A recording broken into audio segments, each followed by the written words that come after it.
Recently, I've been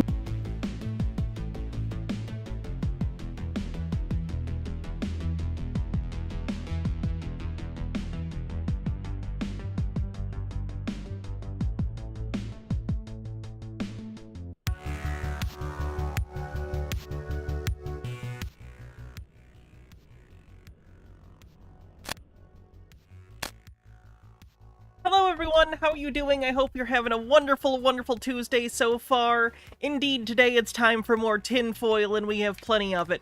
We're still avoiding politics this week, so don't worry, there's not going to be anything related to anyone that's going to stress you out, in a political sense at least.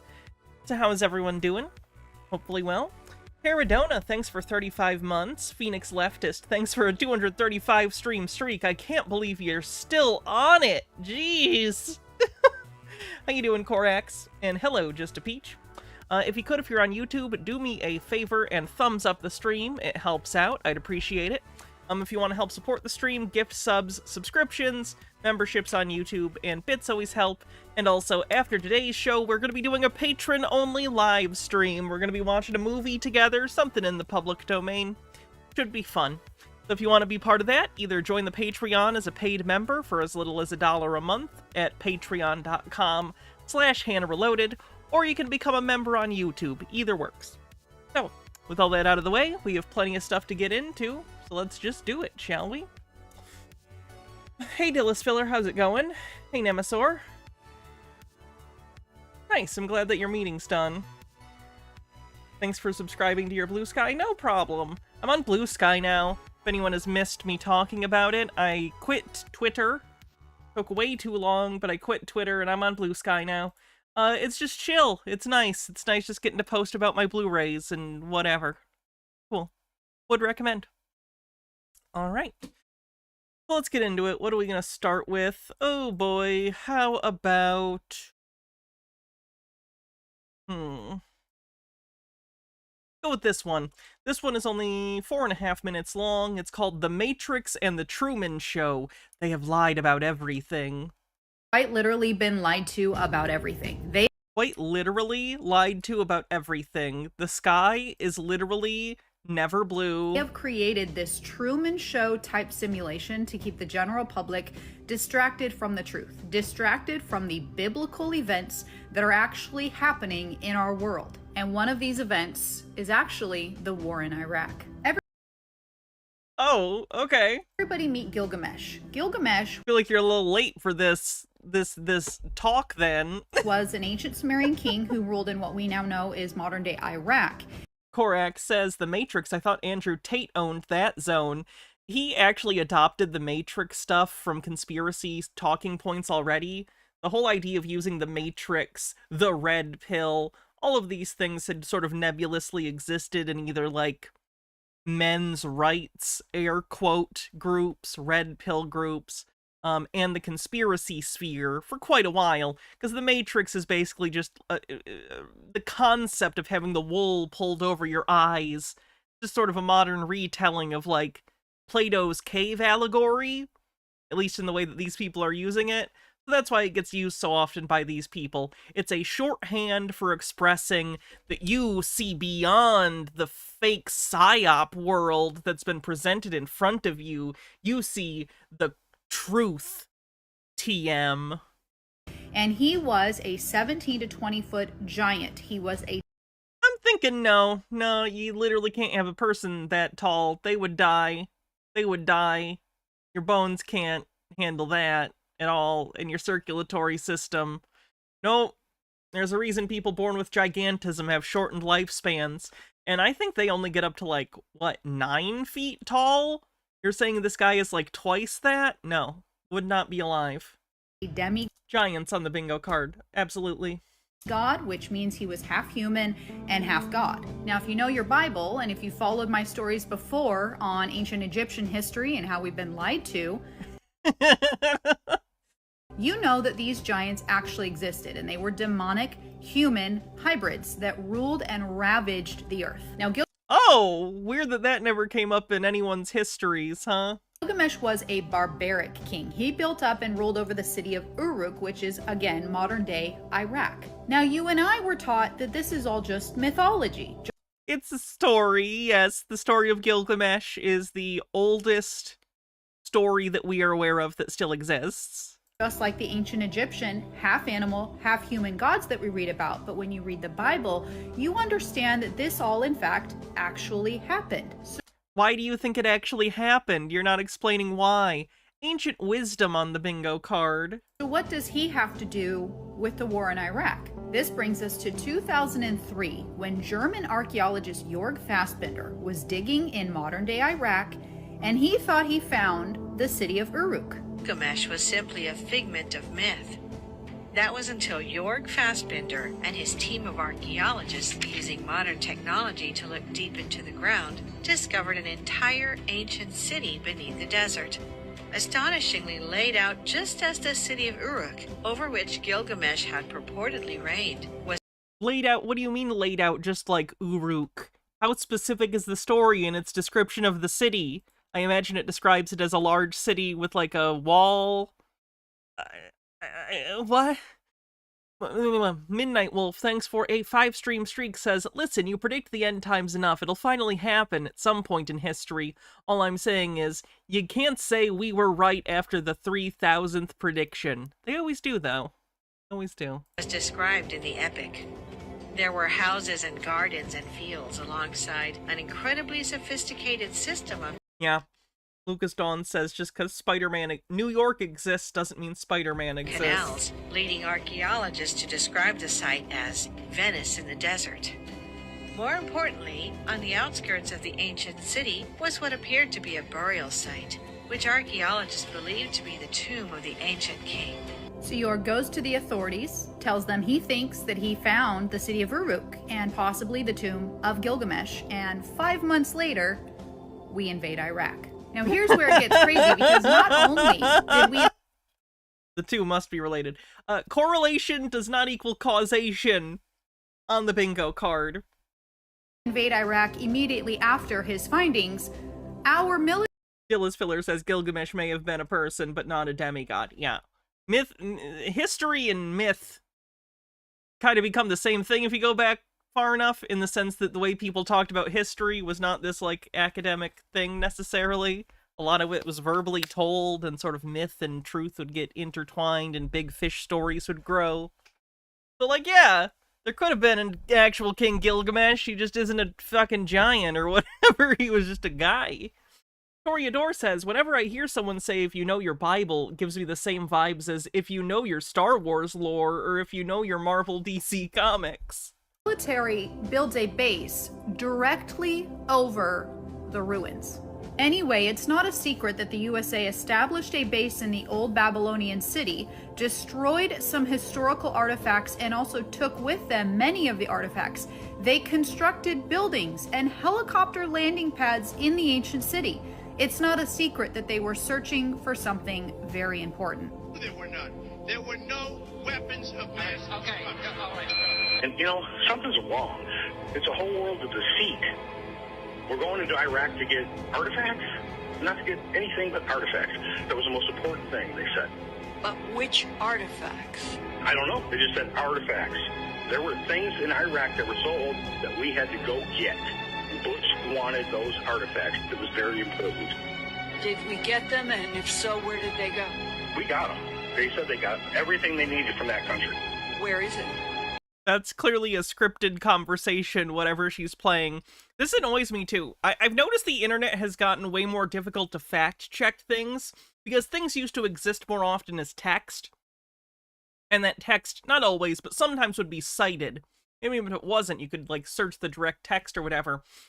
But in this day and age, when you have TikToks showing other TikToks within TikToks, and that gets ripped to another website, and that gets ripped to another website, so all you have is this lady, and certainly I have her TikTok here because it's on the video, but what is this video she's watching?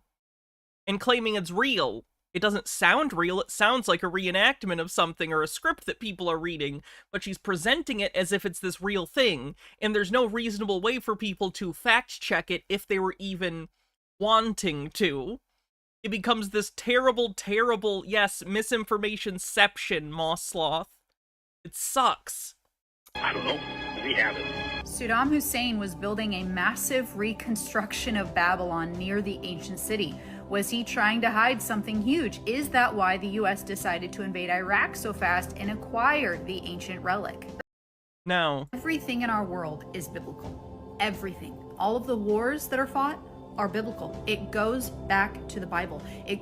What about, like, all the wars in, like, China historically?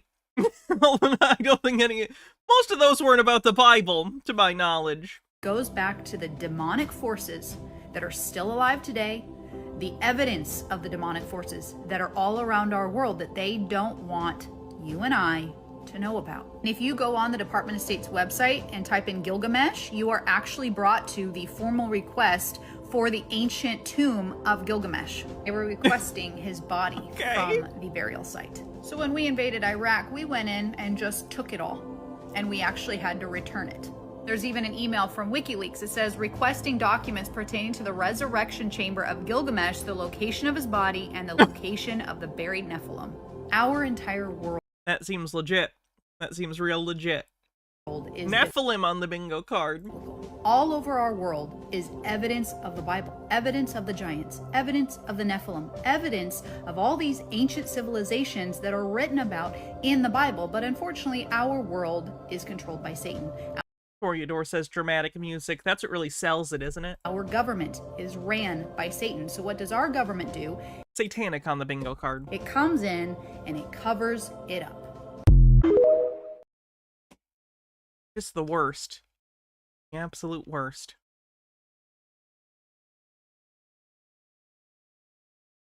So this is interesting. You might remember this guy. This guy's like a trad cath. Welcome to Revelation. He's a big like Catholic nationalist. He did that DIA song. I don't remember if you remember. It's da da da da da da DIA about the Denver International Airport. Anyway, he's upset that the Catholic Church has done the anime girl. So we're gonna listen to him talk about how satanic the anime girl is. GamerG, thanks for 19 months, says, been so busy planning my move out of a red state. Love catching a stream finally. You're a delight in these times, Hannah. Thank you. I do my best. Phyllis Filler says, who needs citations when you have the infinite moving pictures doom scrolling app?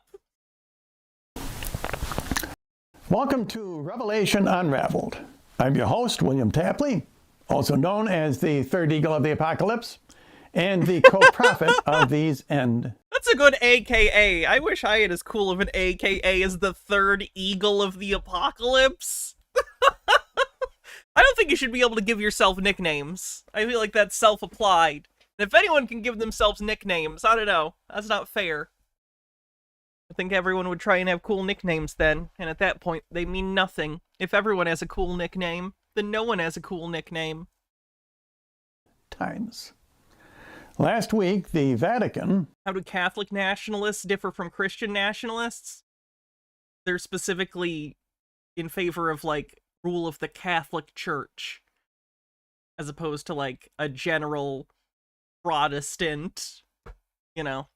Like, in the United States, there are more Protestants than Catholics, but, like, that kind of Christian nationalism is more dispersed across the church structure and the general belief system, whereas a Catholic nationalist would literally want, like, the papacy back in charge again. Not necessarily the papacy that currently exists, mind you. Many Catholic nationalists are quite extreme old-school Catholics that do not like the current papacy because they view it as too, progressive. Some of them want to go back to like, Vatican II, like, that stuff. announced its latest foray into demon worship when it released images of Luce, their so-called mascot for the Jubilee year 2025. Luce is a Saitam, thanks for 15 months, almost on a hype train. doll depicted in the style of Japanese anime, but she is, in reality, a representation of the pagan Egyptian cow goddess Hathor. As are all anime characters. I've warned you. Let's look at this anime doll's 6 most prominent features. Thanks to whoever at the Catholic Church thought this was a good idea, by the way. You've given me some content, and I appreciate it. Toreadora says, "Hey, Thor mention, hey, Mo!" First, we notice a huge Charlie Brown round-style face.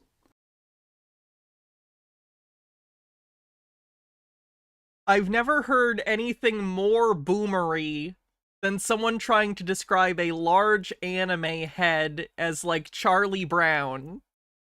That's deep. That's deep, man. Nemesaur, thank you so much for gifting 10 Tier 1 subs and kicking off a hype train, 25% to level 4. Baja, thanks for a 120 stream streak. Like many cartoon characters, the head is basically rounded in form. That's number 1. Okay. Number 2, I think most people's heads are basically rounded in the vague sense. face is visually framed by the yellow raincoat's cowl or hood. In a few minutes, I will turn. Is it bad that the first thing I think of when I see this is Alice, Sweet Alice? No? Okay. The entire image upside down so we can identify clearly the symbolism of Luce's hood.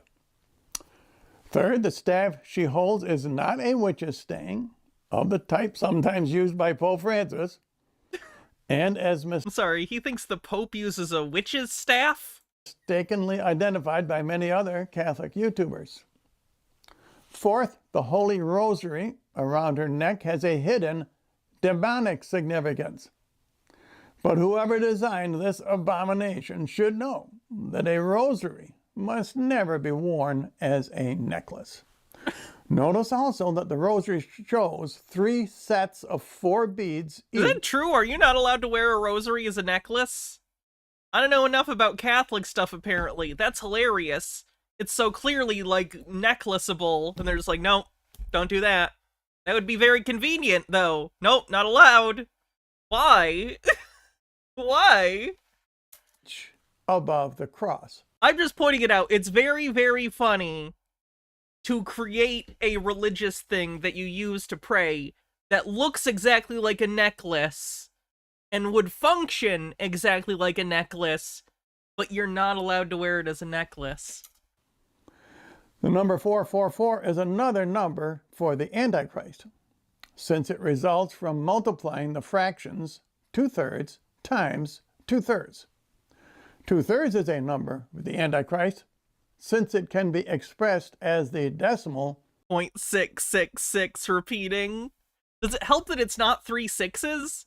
It's 0.666666666 ad infinitum.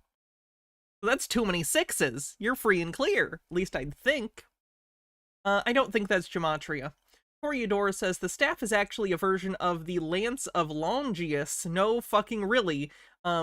Saint Longinus is depicted with a spear with 2 heads or a broken trident spear. It's supposedly made from the head of the Spear of Destiny. For those that don't know, the Spear of Destiny is the spear that is supposed to have pierced Jesus upon his death on the cross.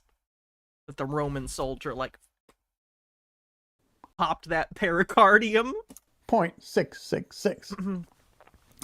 Thus we see Longinus. 444, a number for the Antichrist, placed above the cross. That is, in a superior position on this Vatican mascot. Fifth, we see that Luce is wearing muddy boots. According to Egyptian mythology, the cow goddess Hathor, as a cow, Isn't it literally because she's, like, on pilgrimage and traveling? would walk through muddy swamps alongside the Nile River. Also notice that Luce's boots look more like cow's hooves than Do they? They just look like boots from the front. Minute left on the hype train, 27% to level 4. Don't let the train die. footwear. It has so much to live for. It has a wife and kids. 1 day away from retirement. And lastly, at number 6, above the brown soles of Luce's boots, we see splashes of blood. And I will explain what those mean. In what universe do you think that's supposed to be blood? Oh, Moira Soma, thank you for gifting 5 tier 1 subs. The hype train lives to hype another day. Ferris Hex, thanks for gifting 5 tier 1 subs. Ooh, nice little groupings of gift subs. It's much appreciated. In a minute. Next, let's 9% to level 6. compare these Vatican mascot images with some typical portrayals of Hathor, the Egyptian cow goddess. Because the 6 prominent characteristics in the anime figure, Luce, excuse me, all have a symbolic counterpart in Hathor. First, the large face symbolizes the sun god Ra. The large face? Is every anime character the sun god Ra? Like, what are you talking about? You compared it to Charlie Brown. Is Charlie Brown the sun god Ra? That's why the Vatican labeled this anime figure Luce. I'm sorry, I gotta hear him say anime again. That's why the Vatican labeled this anime figure Luce, or light. Not because it represents Lucifer, as some YouTubers have suggested, but the light of the sun god Ra. Oh yeah, that makes way more sense and isn't crackpot at all. The sun god Ra, expressed by Luce's face. Wearing a rosary necklace is something of a contentious issue among Catholics. That's an interesting problem to have. I wish I could just make up problems to have instead of real ones. Is originally. Do we wear the necklace as a necklace? I don't know. The creator of the universe might get mad. Found in the large headdresses that Hathor wears. So the Vatican's contribution to Hathor iconography is to combine a round sun with the cartoon face of Luce. Therefore, the name Luce... That's a stretch even by conspiratorial standards. It feels like he just wants to be even amongst the trad cath special in saying that it's Ra instead of Satan. Nerdy, thanks for an 80 stream streak, says, somewhere Charlie Brown's creator's ghost is going, shit, Hannah's on to me. Charles Schultz, by the way. His name is Charles Schultz. Or light is not accidental. Second, the raincoat's cowl or hood around Luce's head symbolizes 2 cow's horns. That can be seen more clearly if the image is turned upside down. The 2 horns are... At the point you're having to flip it upside down and, like, do stuff to it like it's a Mad Magazine fold-in, maybe you're stretching. Just a thought. Masculine. And the round face between them is feminine. Of course, this imagery came from Satan. He wanted the Egyptians to worship a counterfeit trinity long before humanity... I don't really think the Egyptians had an opinion on Satan, as it wasn't a character they were familiar with. They even knew what the divine trinity consisted of. Now, this chronology should not be surprising. Even the cross predates Christianity in the form of the letter Tau, which was smeared in blood on the doors of the Jews to protect them from the avenging angel during the Passover. Was that the symbol? I just thought it was blood over the door for the Passover. At what point was it ever said it was an intersection like that? Just blood over the doorways is the only way I've ever seen it. Is that a Catholic belief? Or is that a crackpot belief? I can't tell. Thus Satan used 2 cow horns to represent perverted versions of God the Father and God the Son. The circular sun disk rod between the horns represented a perverted version of God the Holy Spirit. Satan knew the nature of the divine Trinity long before mankind did. Notice that the masculine horn shapes are described as feminine, that is, cow's horns, while the feminine round shape between them is called Ra, a masculine god. Thus we see that even before Jesus Christ was born into this world, Satan was promoting transgenderism. We did it! We got there. Transphobia on the bingo card. GamerG says, I'm shocked Catholic nationalists don't get mad at this, too. Video gaming teen... A late teen is a step closer to becoming... I've seen this. Video gaming teen to become first Catholic millennial saint as Pope. Cardinals approve canonization. A video gaming Italian teenager will become the Catholic Church's first millennial saint after his cause for canonization was approved by church authorities. Carlo Ancudis, who died from leukemia in 2006 at the age of 15, was renowned for using his computing skills to spread awareness of Catholic faith and earned the nickname God's Influencer.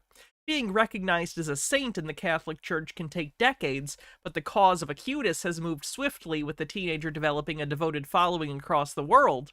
Often depicted wearing jeans and trainers, his story is seen as helpful for the Catholic Church as it seems to better connect with younger generations in a digital age and has become popular with Catholic youth groups.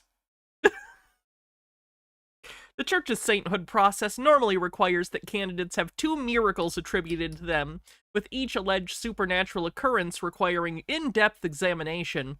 In May, a second miracle attributed to Acutis was recognized by Pope Francis, a decision which paved the way for him to be declared a saint. Oh. The world is a strange place. Have you ever noticed? Nothing makes sense. Incidentally, the same imagery was... JP Black, thanks for 35 months, says, just had my Magoo, like, dropping eyes surgically fixed so I can see better, so I'm sore. Here's for some tinfoil healing with Hannah. Well, I hope that your recovery goes well. I'm glad you're here. Was displayed in a huge flower arrangement set up in St. Peter's Square. I did hear the Onion is buying InfoWars. I want to work for them badly.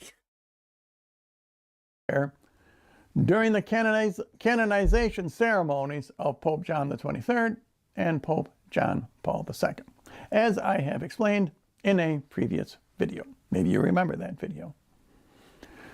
Thirdly, Luce's staff is a St. James pilgrim staff. However, it symbolizes the pagan goddess Hathor's scepter.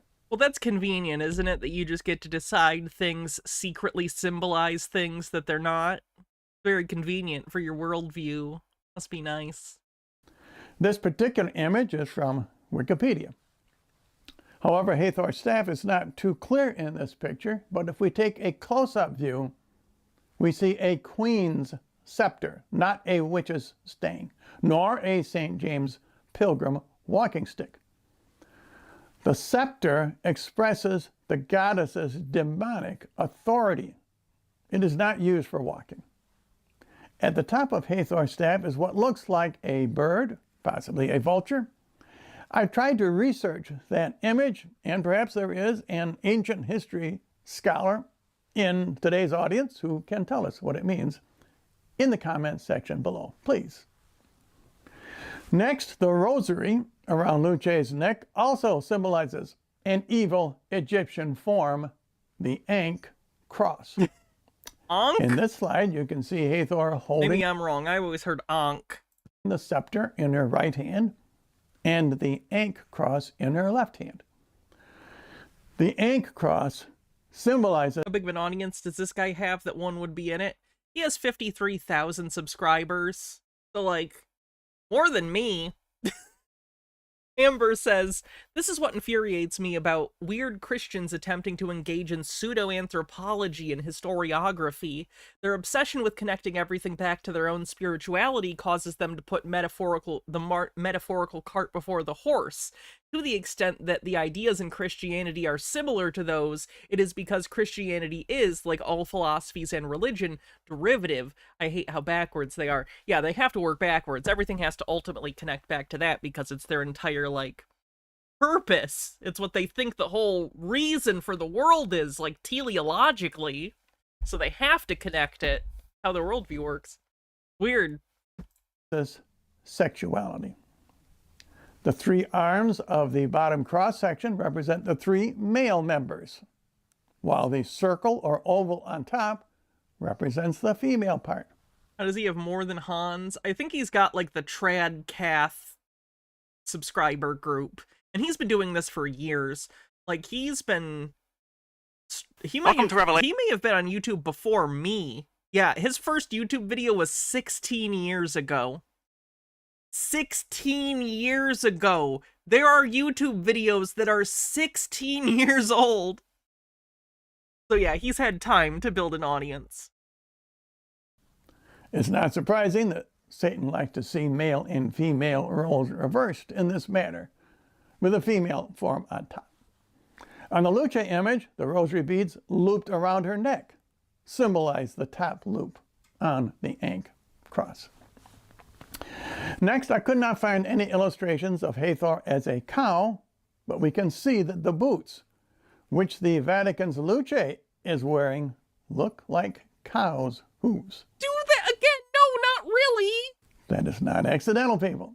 Like, if someone said, hey, these kind of look like cow hooves, I could, like, see maybe where you're going there. If you're trying to say that that's intentional, you're nuts. You're crazy if you think that. This is just the style of animation it is. Drawing the boots from the front. I get it. You could even call it Liedfeldian. It's not my favorite feat I've ever seen drawn, okay? But still, they're not cow hooves. And lastly, the bloodstains on her boots make no sense if Luce is supposed to symbolize a Catholic pilgrim. But they make a lot of sense if Luce symbolizes Hathor. The following article from Wikipedia will help to explain those bloodstains. Ashley One Up says, is it a shape? That's Satan. Hathor was a major goddess in ancient Egyptian religion who played a wide variety of roles. As a sky deity, she was the mother or consort of the sky god Horus and the sun god Ra, both of whom were connected with kingship, and thus she was the symbolic mother of their earthly representatives, the pharaohs. She was one of several goddesses who acted as the eye of Ra, Ra's feminine counterpart. And in Benigami says, my brother started his chemo yesterday, so well wishes for him would be appreciated. Oh, yeah, I hope that goes well. Between that and my company beginning its winter wind down, I'm going to have to wind back my bits messages to save money. Hate to do this again, but if anyone's willing and able, some donations to my GoFundMe would be a big help. It's in the Discord. Not trying to e-beg about this anymore. Sorry, you don't have to apologize. Everyone needs help sometimes, and people in this community have always been very wonderful and helpful when they can. So, yeah, good luck. Good luck to your brother. And totally understandable about the bits messages. In this form, she had a vengeful aspect that protected him from his enemies. That vengefulness is expressed by the blood on Luce's boots. It's not blood! Hathor was not a totally friendly demon. Her beneficent side represented music, dance, beneficent? joy, love, sexuality, and maternal care. And she acted as the consort of several male deities and the mother of their sons. Hathor was often depicted as a cow, symbolizing her maternal and celestial aspect, although her most common form was a woman wearing a headdress of cow horns and a sun disk. Okay, well, the thing you're talking about is a little blue-haired anime girl in a raincoat, so not even close to what you're describing. Thus, we see that all 6 of Luce's major attributes point to the cow goddess Hathor. But the most significant indications are the bloodstains on her boots. Of course, the Vatican spokesman will only admit that the boots are mud-splattered. Yeah, because she's walking! She's a pilgrim! It's what they do! It's traveling from one place to another on a religious thing, going to a holy place or something. What are you doing?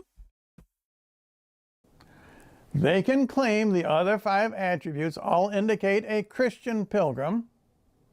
but it is pretty hard for them to explain the bloodstains. They're not. In what universe can he possibly justify to himself that he thinks that what is clearly mud is blood? Just because things rhyme doesn't mean they're interchangeable. Which is why they don't mention them in their press releases.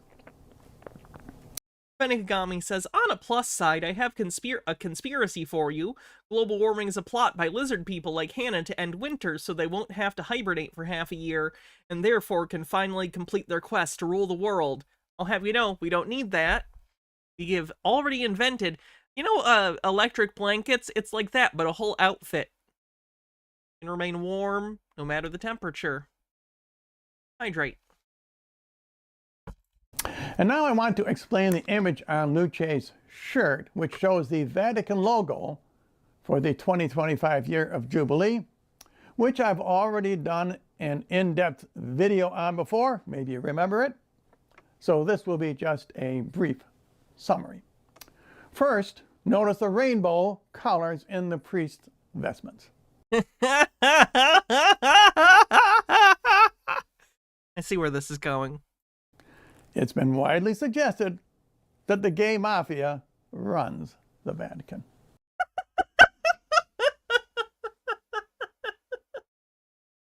God, I want to meet the gay mafia Don. He's probably so fucking based. Gay agenda on the bingo card. The gay agenda on the bingo card for the gay mafia.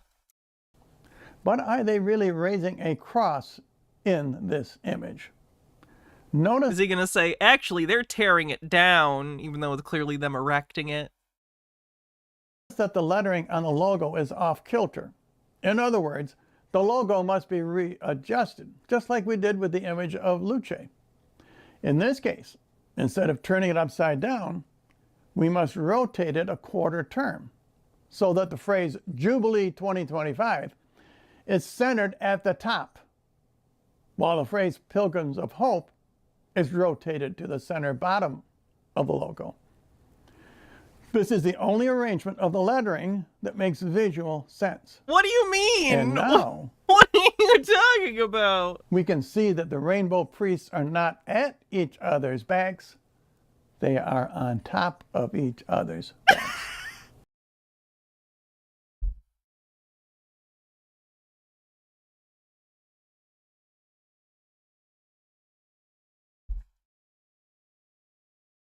So he saw this logo and thought, this definitely isn't a bunch of people raising a cross. This is 4 dudes running a train on each other. Those sneaky, sneaky homosexuals snuck gay pornography into my abstract Catholic pilgrimage logo. Gays?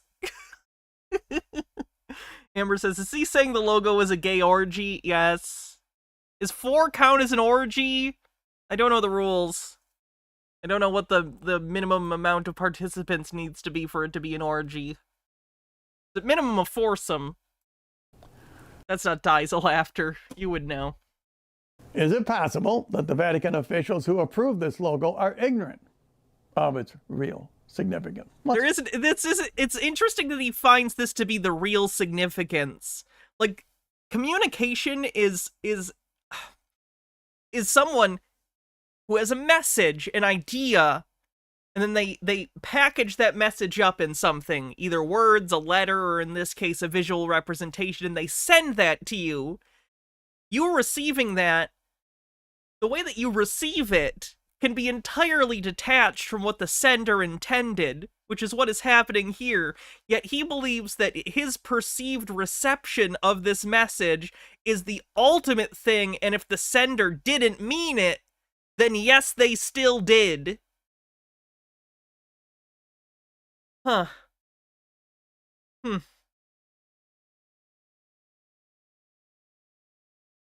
hope so. And the cross they are holding up, we can now see is actually an X shape. Or to be more graphic, the X shape looks more like, shall we say, hot dogs? He thinks it's a dick? He thinks they're on a that's not even close to it. Like, I was already in the mode of thinking about this as a gay orgy because he said it. And my brain, which I promise my brain, out of anyone in this room, I'm the first person to go, haha, that looks like a dick. My brain did not go, that looks like a dick. His brain is so focused on dicks. Ugh. Rubbing on top of each other. Notice that the two hot dogs are rounded on their ends. Not at all like you would print either the alphabet letter X or a cross. Is it? Is it not? The artist himself is telling us if we rotate the lettering into their correct positions, we can then understand the logo's hidden. Their correct positions, None of air this quote. is accidental, people. The 4 Vatican rainbow priests are celebrating 2 hot dogs, not the cross of Jesus Christ.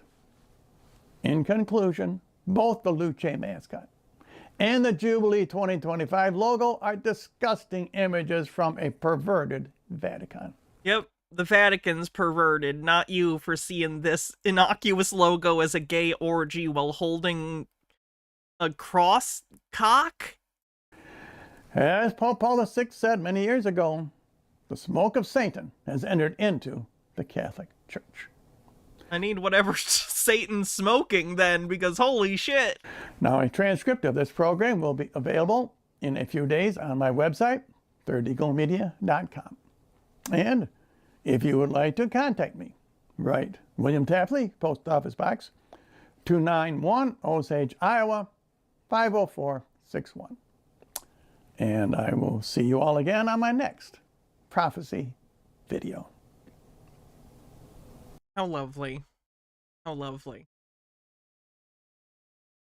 Take a look at the bingo card real quick, shall we? If it wants to load. Getting stuck between transitions for some reason. Ancient Wisdom. The gay agenda.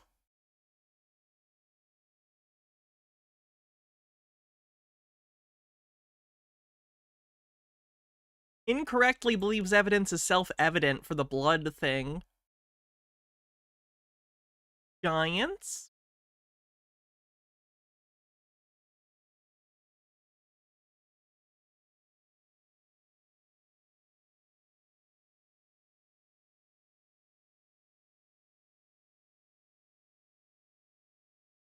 Transphobia.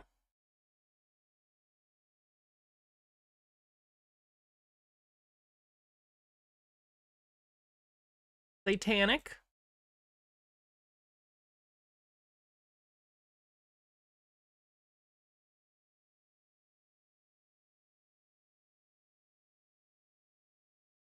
The Matrix was used, right? I think so. I know we talked about it.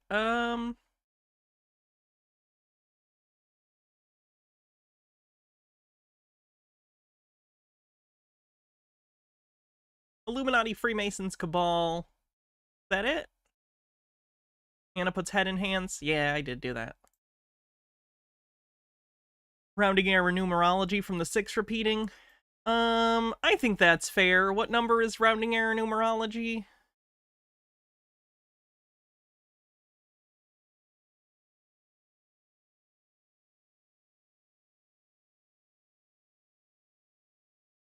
I'm gonna start calling your daydreams prophecies too. It's lucrative, apparently. Does the investigation for the Ankh count as transvestigation? I would say no. I would say no. Rounding error numerology.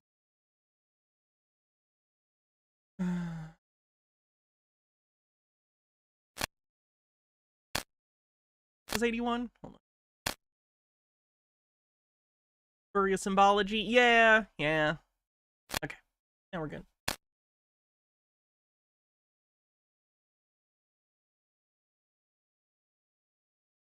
Let's get into this video about, this is titled Soul Trap Agents Are Deceiving Us in Some Way.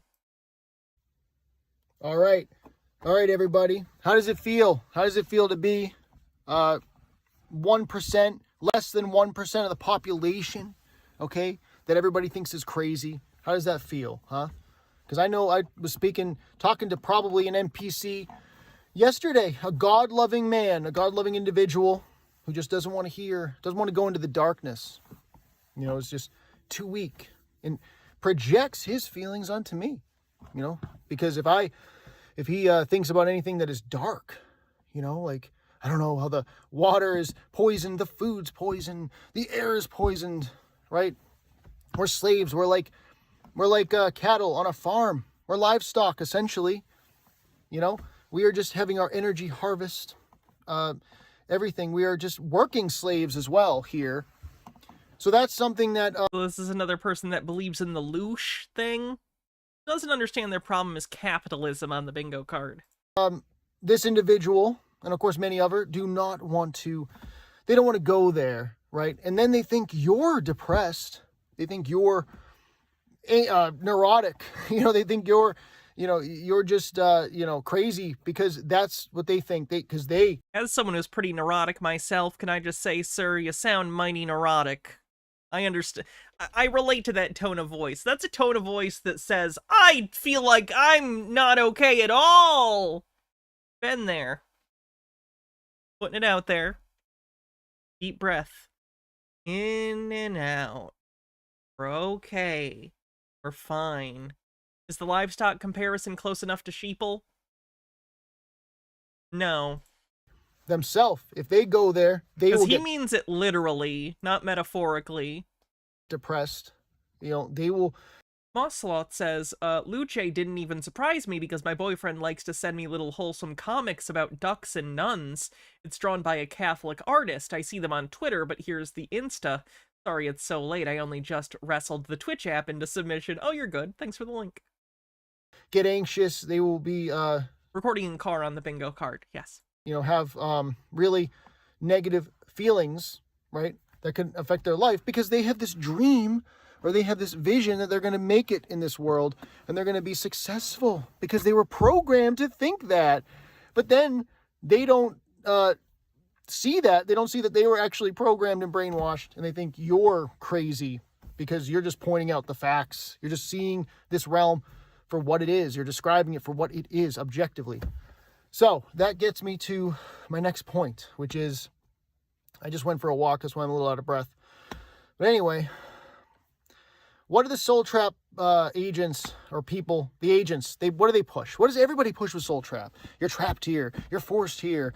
Don't go into the light. It's basically all the same nonsense, all the same garbage. Because it's like we assume that we're just like all the other people out there. Us, the 1%.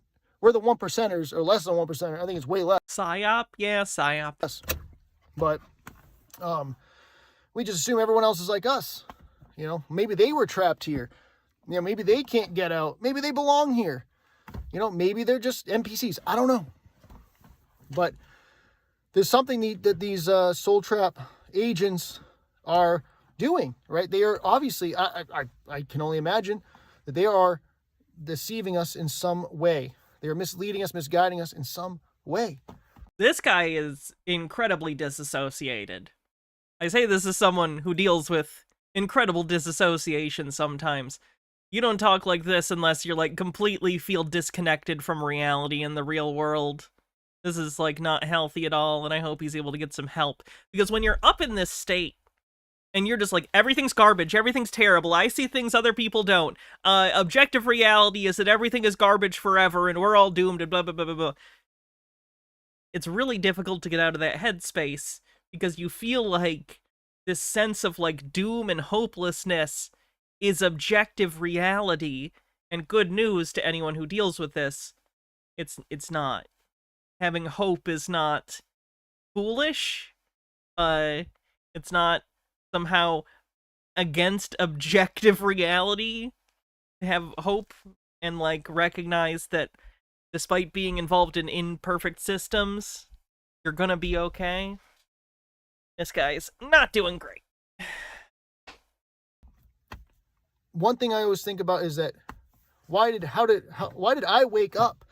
What makes me so special to wake up? I'm not crazy, okay? I'm very level-headed. I'm reasonable, okay? And I certainly didn't want to believe these things right away. But you know what? I cared and I wanted to know truth. That was important to me, the truth.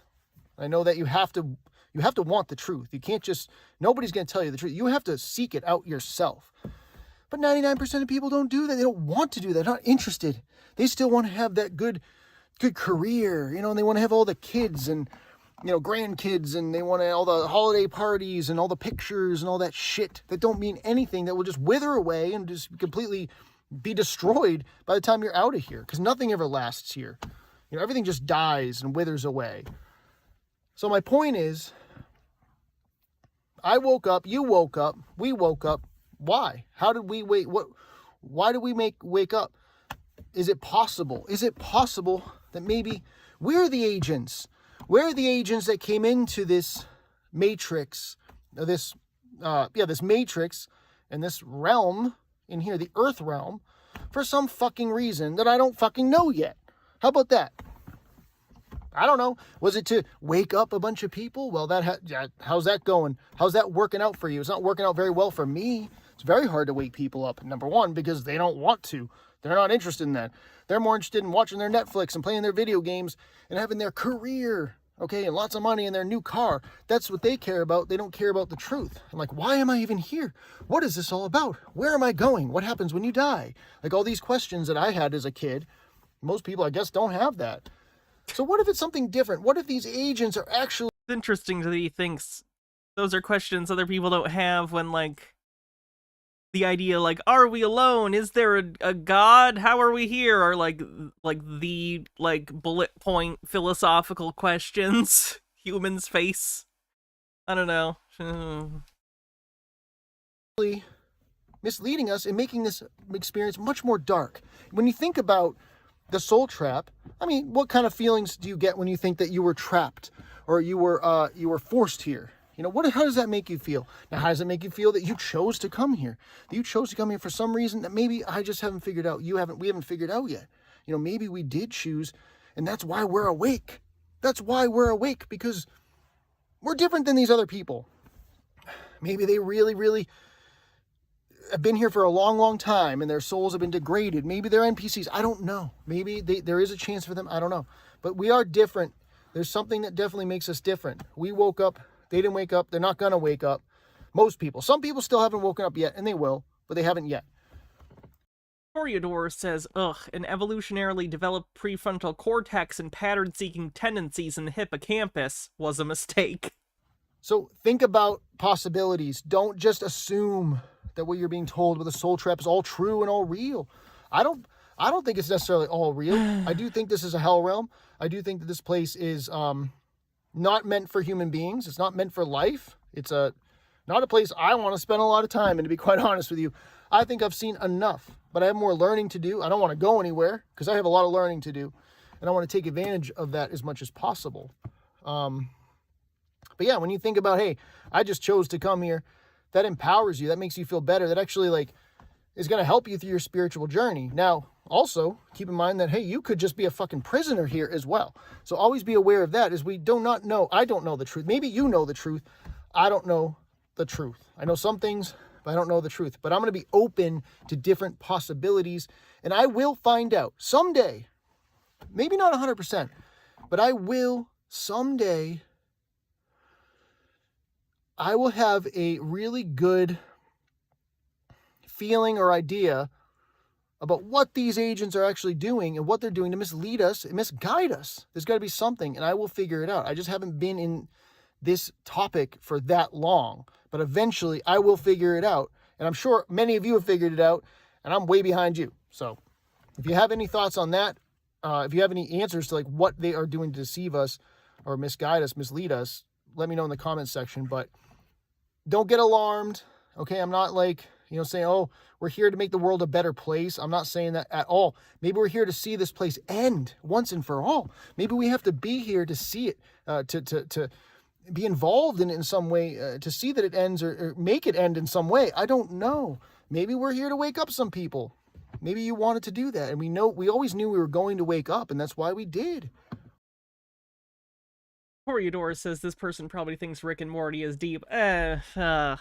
This is the person who is, I mentioned it earlier, seems very disassociated, very disconnected from the world, and is looking for some logical explanation, and they can't, because it's not a logic thing. They're in a bad place emotionally, and they're disconnected from themselves and alienated from reality.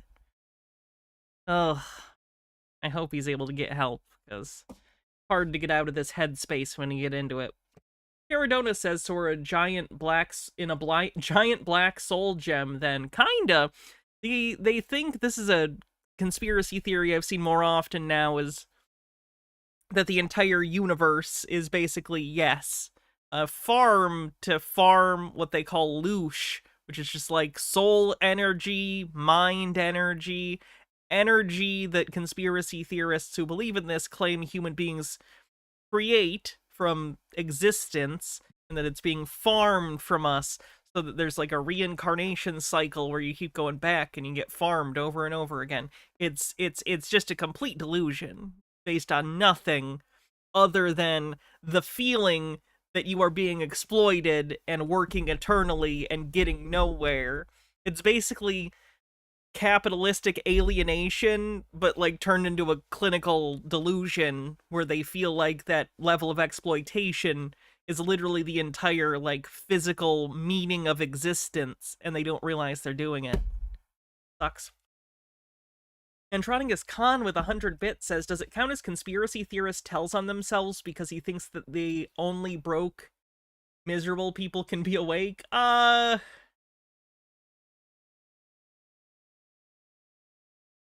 Sure. Hydrate. Can do. That's why we woke up. We're awake, they're not. Why? We're obviously very different. You know, and maybe we're the agents. So let me know what you guys think in the comments section. But I'll tell you that the soul trap can make you negative as fuck. And it's super, super dark if you just kind of follow. Like, you really lose your power. You just really lose yourself big time. You know, when you're just falling down, going down these rabbit holes of the soul trap and what's told about it, as far as like, you're forced here, you know, it's an energy farm. I do think that, but you're forced here, you know, you're tricked here, you're dumb and stupid. And I mean, I don't know, if I'm an eternal, powerful spirit, which I believe I am eternal. However, I do think that you can be enslaved, basically for eternity. So it could get to that point where, yeah, you're not going anywhere, but you're going to be in some different form or something. And you may be even more difficult to get out. I am pretending that this is that basically, if I don't get out this time, I'm never getting out. This is it. So let me know what you think in the comments section. Peace.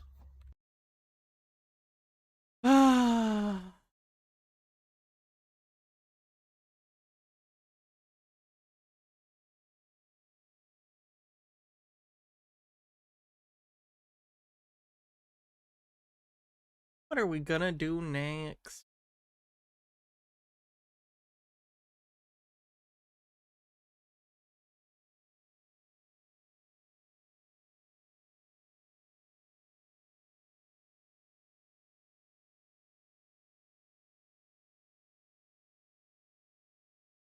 Let's continue on this theme. Here's a video explaining more in depth what the soul trap thing he's talking about is.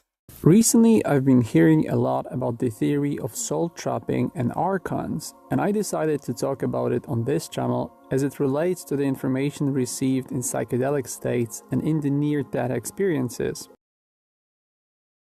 I hate when the evidence for something is literally someone had a drug trip. I feel like people... If you don't understand what drugs are, you shouldn't be allowed to do drugs. If you think drugs are anything other than your brain being affected by chemicals that you're ingesting, you shouldn't be allowed to do drugs. If you think drugs are a secret window into another dimension or spirituality, you are the only person who it should be illegal to do drugs. Any of them. By others. It's a very interesting theory, and even though there's very little information that could prove its validity, I think it's important that you know about it. In fact, if what I'm about to say here turns out to be true, this video is by far the most important video you will need to watch in this life. A pretty big if, isn't it? I need to start by saying that reincarnation is a fact, and it has been We did it! We solved the never-ending quest by humans to understand some sort of metaphysical existence of a soul. I thought I would have heard about that on the news or something, but whatever. Practically proven scientifically. Did you say practically proven scientifically? That reincarnation is a fact, and it has been practically proven scientifically. It really has not even a little bit. Reincarnation on the bingo card. Not even a little bit has it at all. I don't even know how he's trying to claim that. This concept has been historically present in almost every human religion, and I made a separate video on... Who the fuck cares? Humans are idiots! Have you met us? That's my least favorite kind of, quote, evidence is, a lot of people think it. Yeah, people are dummies. We are all very dumb, especially as a group. Don't use group beliefs as justification for things, my goodness. Ashley1up says, if reincarnation is real, why am I not a spoiled cat right now? Because you apparently did some fucked up shit at some point, so now you gotta be a human. Deal with it. On that subject. Toreador says, if you want to be really real about it, drugs are often just catalysts to change in some small way. The complex organization of cells that make up human beings work together. It's very rare that you find a drug that replaces complete chemical cycles. I don't know what that meant. On the Peter Hedron channel. It is clear now that our consciousness, sometimes together with our memories, return to this realm. There are countless reports of people describing in detail their previous lives, and there's no other logical explanation than... They're making it up, or they're delusional. Those seem pretty logical. Us returning to Earth after death. The problem is that we don't really understand the mechanism on which this spirit salvaging mechanism is based on. We don't know why and how it happens, but there's this theory that actually can explain this. Hypothesis? At best? In this video, I'll tell you what it is, why I believe it might be true. I'll tell you how to stop this endless cycle, and then I'll give you the psychedelic insight into this subject. This video is a part of the truth-seeking process that I decided to engage in on your and my behalf. It might turn out to be the most important information of your life if what I'm about to present here is true, so I would like to ask you to say thank you for the time and energy I spent researching this subject. But you're asking people to thank you? That's not how any of this works. Please sponsor 434 by joining Patreon or Subscribestar, or by donating through PayPal, Cash App, bank transfer, or Bitcoin. It is quick and easy, and if you've never tried it, do it now. Thank you for your help. I don't know, I don't really believe in karma, but if it exists, the use of Bitcoin is gonna send you into some really bad places next life. I'm putting it out there. If you want to talk to me, use the consultation and He thinks doing drugs is a public service. support service. All links in the video description. Here's what this He's a cosmonaut. How dare you? soul trap theory Or what do they call it? Psychonaut. looks like. Once you physically die, your soul or Ashley1up says, thank you, Hannah, for dealing with these people. consciousness leaves your body in order to get to the spiritual highway outside of this realm. Before it gets there, it is being stopped by an artificially created mechanism placed here by alien entities. According to this theory, it's a mechanical type of a belt surrounding... I know Psychonauts is the name of a game, but it's also what some people who use hallucinogenic drugs call themselves. Toreador says, sorry, I'm experiencing some disruption of normal functions of my CB1 neuroalchemical receptors. Earth, if you believe in the globe Earth theory, or it's a dome trapping everyone underneath, according to the flat Earth theory. Oh, we're both sidesing flat Earth? Great. This is where we're at? Love it. Love this planet. Love this species. Love it.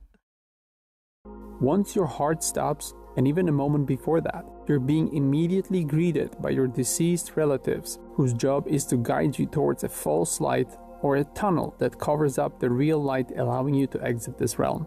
Once you go into the false tunnel, or once you allow the tunnel to suck you in, you're being offered the revision process of your earthly life, and then you're being convinced or tricked into agreeing to return to this earthly matrix, and through this soul recycling system, you begin the whole process all over again.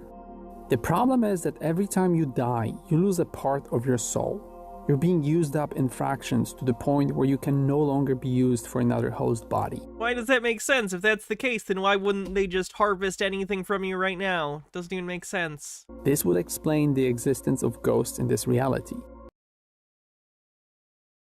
Does it? You're just saying it?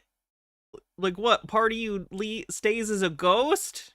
There are souls who returned so many times that now they're trapped here, not able to leave, yet they're still being used as fuel for other extraterrestrial systems. What? And apparently, alien entities use them as energy to travel to other places. Are ghosts like the diesel fuel of aliens? Like alive people's loosh is like the normal unleaded gasoline, and then ghost ectoplasm is the diesel fuel? Diogenes42, thanks for 8 months, says Happy Tuesday, right back at you. It was developed to keep you in place, and its purpose is human suffering, and it is achieved through wars and stressful overcrowding of this realm. This has created a situation where we exist in something similar to a noisy, toxic, overpopulated animal pen, hidden from other dimensions, and it all seems to be a twisted, sadistic trap in which we are supposed to suffer. Dimensions beyond our own on the bingo card? He said we're cut off, meaning there are other dimensions, so I'll count that. It is believed, Toreador says, like dead dinosaurs are our gasoline, dead humans are alien diesel. That the Earth used to be a nice place and you were free to come and go as reincarnation didn't exist. But Earth's beauty was envied by an alien race and a massive war erupted, scars of which are still visible. Like, that doesn't even make sense. I hate when stuff is so clearly, like, narrative-driven as opposed to, like, logically driven by the motivations of the people within the story. Like, they were jealous of Earth's beauty. Really? Is that how most conflicts start? Is someone's jealous of a land's beauty? Usually it's, like, resources or even an ideology. Just specifically, Earth is so beautiful. Let's go take it. Toreador says, especially Vin Diesel. Visible on the face of the Earth to this day. We lost it, and Earth was conquered and given away to the external force in exchange for truce. Some people... Does the Patreon, PayPal, Bitcoin count as scamming? No. Believe because that's just self-promotion. It's a little different. Speaking of which, I'm doing a patron-only show later, so join as a member on YouTube or as a paid patron, and you could be a part of it. We're gonna watch a movie together, so come hang out. The source of this evil comes from the moon, or Saturn, and that is the control center for the soul recycling mechanism. It is believed that the alien race who trapped us are called archons. They are a much more intelligent and a much... This can't be a butt plug, it doesn't have a flared base. ...more technologically advanced parasitic race of beings. Archon in Greek means ruler. These beings consider themselves to be gods, and they are harvesting our energy for selfish reasons, to conquer and expand further and to reinforce this system. Apparently, they used to be physical and used to have bodies, but through technology, they achieved a state in which they are no longer biological. Why does he say apparently? In what way is it apparent? Who told that to you? In fact, they could be AI. It looks a little suppository-esque. I know. A little pointy for a suppository. Normally the ends are more rounded than that, but it's close. They don't want you to know about them and about their evil soul recycling system. They're feeding off our negative... An evil recycling system is just a funny phrase. ...energy, and we're nourishment to them. They thrive in the low vibrational frequency of this realm, and they live off... Vibrational frequency. Wow, this is really a best hits of recent, like, popular conspiracy theories for the past, like, 2 years, huh? With the vibes and everything. ...of your fear, anger, and negative thinking. So what can we do about this? According to the soul trap theory, you can escape this matrix.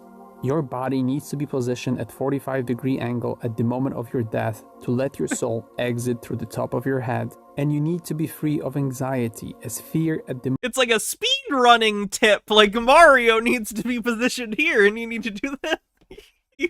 Your soul needs to be at a 45-degree angle? Oh shit! How am I gonna bring a fucking protractor with me to the afterlife? Moment of exit through the top position. According to the soul trap theory, you can escape this matrix. Your body needs to be positioned at 45-degree angle at the moment of your death to let your soul exit through the top of your head. I can't guarantee that. 45-degree angle, like I assume, to the ground, so I need to make sure I die at 45 degrees? Okay, I'll do my best. I'll try.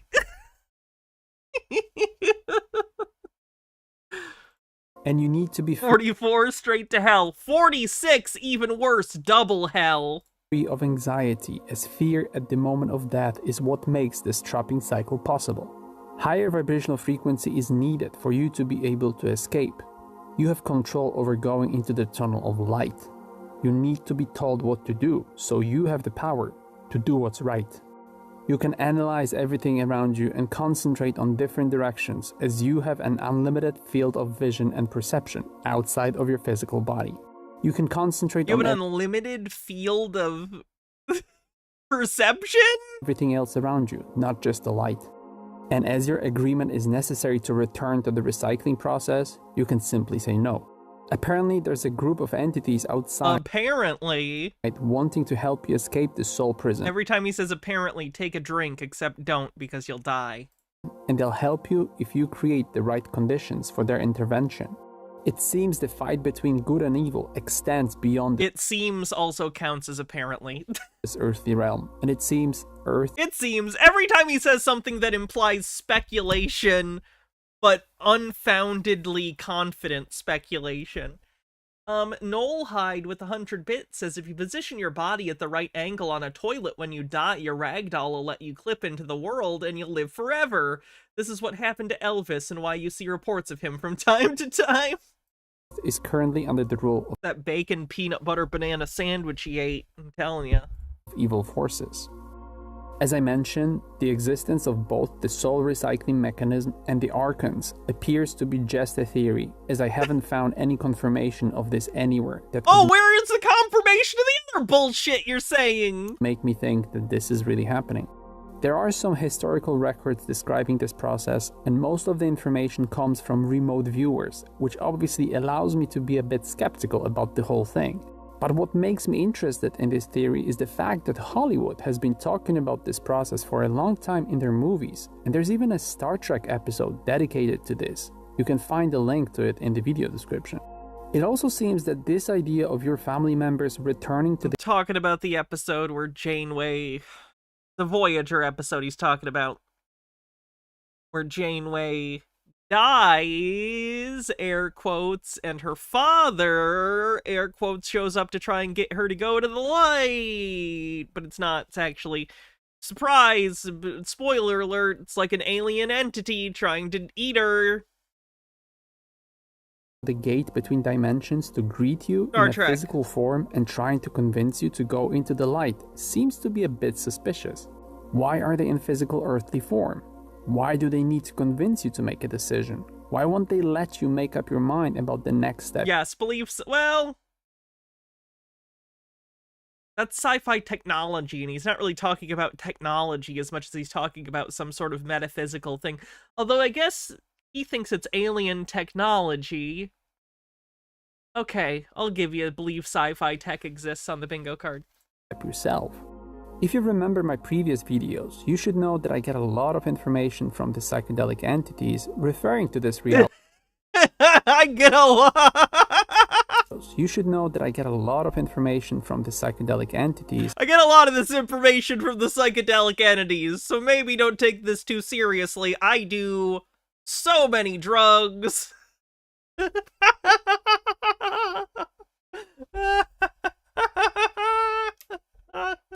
Remember my previous videos, you should know that I get a lot of information from the psychedelic entities referring to this reality as a simulation.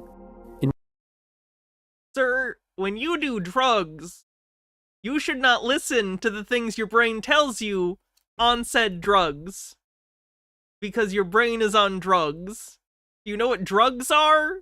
They fuck up your brain. You're taking hallucinogenic drugs, and then you're confused when you hallucinate. You should not be allowed to do drugs.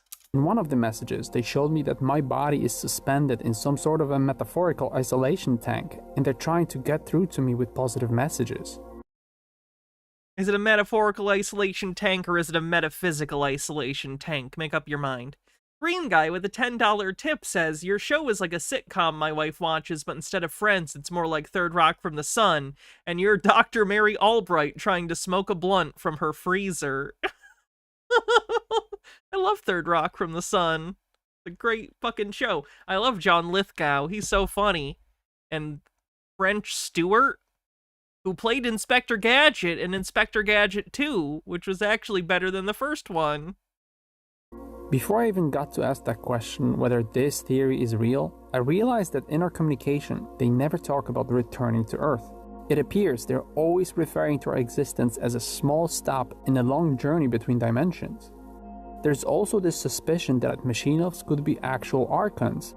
So I've been wondering about all of this for a few years, and finally... Machine elves can be archons. What does that mean? What is a machine elf? On my last trip, I decided to ask them if Soltrop is real. That reminds me of when I did mushrooms years ago. When I took a really high dose of mushrooms, I was looking at my phone, and I thought there were little, like, gnomes or elves or something, like, living in my phone, and I could see them, like, doing stuff in there and working.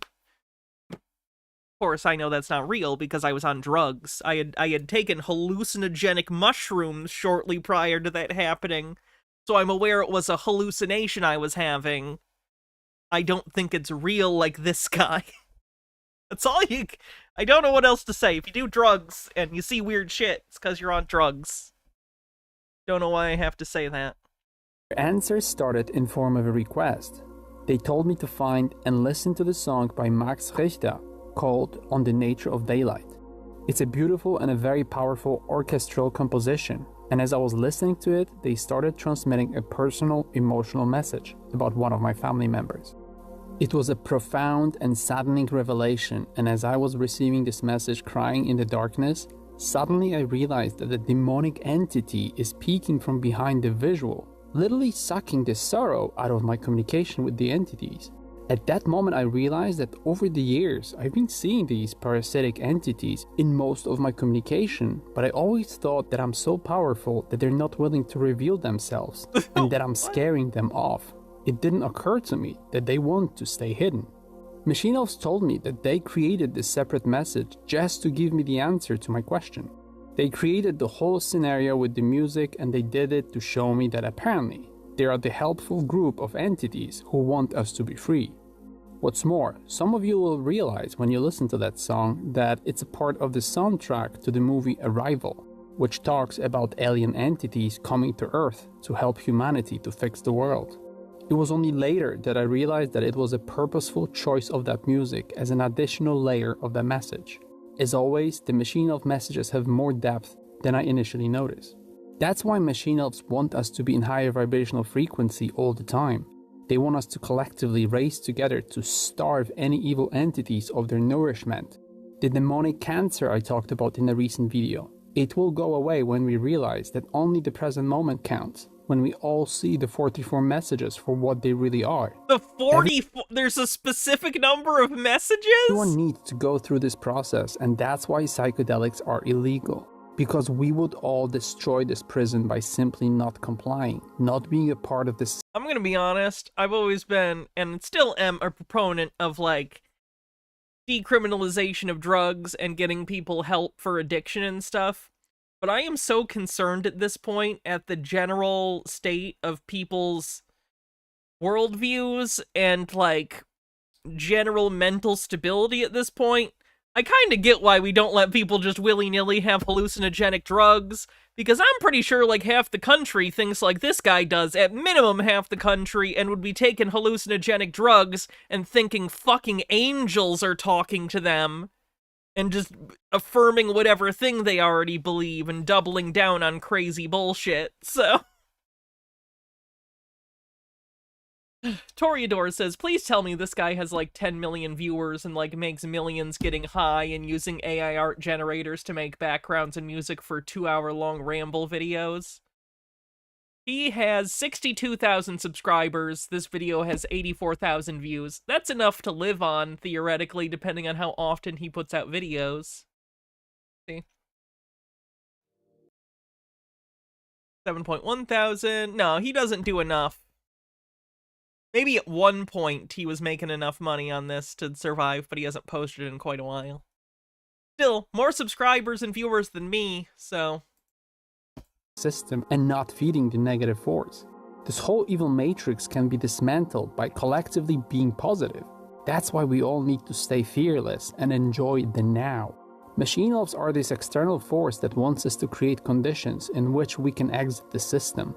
That's why they want our higher vibrational frequency, being closer to God, the energy, to be out of our dark mindset, to be closer to our true energy form, and that might be the main purpose of their communication with us. Collectively, we can all do it, no matter how many people. Machine elves might be this external group that is waiting for us to liberate us, and it all aligns with all the previous warning messages I received from them. It all starts to make perfect sense. I was told I'm their plugging into this reality on the borders between dimensions, for them to be able to send through messages with which they can help as many people as possible. Apparently that's the true purpose of existence of machine elves in this reality. They are feeding wake-up calls to others through mediums like me, as thousands of people hear these messages. They use me and others as conduits to destroy the evil mechanisms in this reality. They might be this outside force helping us to break whatever trap we live in. I was told my job is to help people understand that everybody can collectively create a soft spot in any trapping mechanism we might be a part of, so that it can be pierced through with awareness that the moment of now is the only thing that matters, that fear is pointless and artificial, that there is no fear in the present moment, and that love, harmony, and unity are all that matters. These messages from machine elves were not clear on whether the trap we might be in is created as a part of this earthly life that we metaphorically built for ourselves through negative reinforcement, or whether it's a physical setup our consciousness is imprisoned by. These messages are... Okay, I need to move on, because I'm just getting... It's kind of repeating itself now.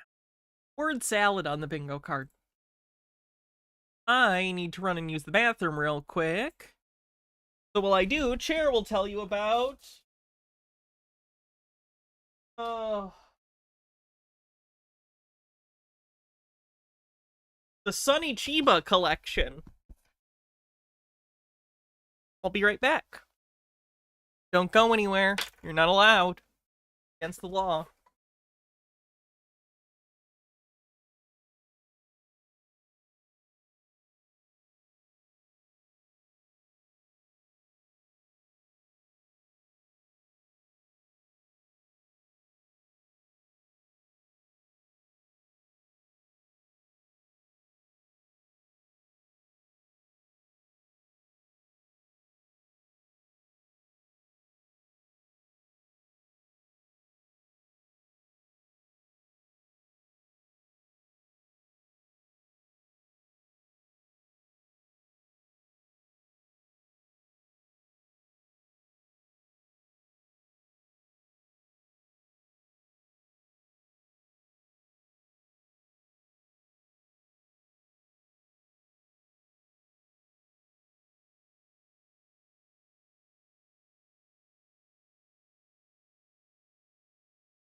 I did hear that, Fenakagami, but I'm trying not to talk about politics yet, so... save it till probably next week or so.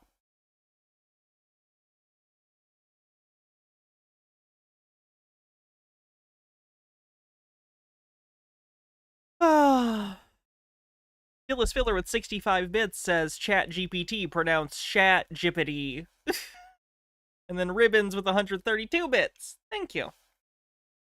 Alright, this is interesting. I only wanted to play the first little bit of this, but this is Roger from Mud Fossil University. He's the guy that thinks that different rocks he finds are secretly giants or birds or whatever that turned into stone at some point. I just find this interesting because I've been continually interested in the ways... Sorry, Amber, I'll get to yours in a sec. I've been continually interested in the ways in which conspiracy theorists have been engaging with ChatGPT and other large language models, because they use it like the voice of God. They'll always tailor their prompts to get them exactly what they want, and then when ChatGPT or whatever program spits out, you know, the obvious thing they were asking for, they go, see? The computer said the thing, so it means it's true. They're basically using it as an echo for what they want, but when it echoes back to them what they already said, they're like, ah, look, it says the thing. Yeah, it's not good. Amber said, the only machine elves I know of are the craft world Eldar. They're not going to set souls free, though. They have to imprison their own souls when they die to protect themselves from being devoured by she who thirsts. Ooh. Alright, so here's Roger. What he did here was he asked ChatGPT 4, I think he pays for this, and he asked it, if my theory, which his theory or hypothesis, I guess, is that the entire world is basically a giant organism made up of the corpses of dead giants and stuff. If that were shown to be true, how big of a deal would it be? So ChatGPT takes this in and, of course, tells him this. It's not saying it is true, because it's not. But it is saying, here's what it would be like if it was proven true, and Roger is going to take this as a given because he believes it is true. So, here we go. I just put in something about discoveries and, you know, what were revolutionary discoveries? And they said, mud fossil discovery in Sophie with $5 Canadian. Thank you very much. How you doing? comparison to other great discoveries, it would be comparable to the Copernican revolution. Earth is not the center of the universe. Darwin's theory of evolution, which is wrong, and the discovery of DNA and its ability to upend established paradigms. Note that when ChatGPT says him being right would be a bigger deal than the Copernican revolution, it's true. But when it says it would be a bigger deal than evolution, he goes, well, evolution isn't real. But yes, my thing would be bigger than that. Nerdy with 40 bits says, there's a guy who keeps calling Truth Wanted who not only makes very Roger arguments, but also about Mars. Apparently there are insects under the surface, but once literally cited Roger, and I just thought, oh god, not him. Truth Wanted. Let me look him up.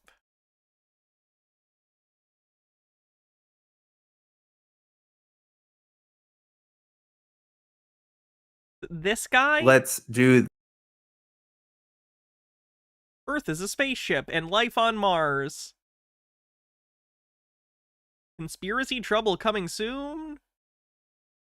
Is this it? Giants in Afghanistan. I'm assuming this is him. Gitara says, I mean, technically speaking, he would have to believe that evolution isn't real to believe that fossils he finds were living creatures. That and the square cube law. Where'd he go? Mud fossil research upends everything, 100%. However, the scope of its impact could surpass these discoveries, as it would touch on nearly every aspect of human understanding: science, history, mythology, philosophy, and culture. Now, this is ChatGPT. This is not me, but it says in... What does he think think ChatGPT is? Roger, you asked it. If the thing I think is true, would it be impactful? And it says yes. It didn't say your thing is true. It literally just... It's a word calculator, Roger. It's a word calculator. I literally talked to a chatbot through AIM when I was like 6, and I understood that it wasn't a real person making judgments. Short, proving mud fossil theory would redefine humanity's understanding of Earth, life, and the cosmos. An oracle? They think ChatGPT is an oracle? They use it like that. Some of the meme stock people do this too. Making it one of the most significant discoveries in history. Also, I know I'm not talking about politics, but weirdly, this is related to Bill Pulte. Bill Pulte might become the HUD secretary, so that's fun.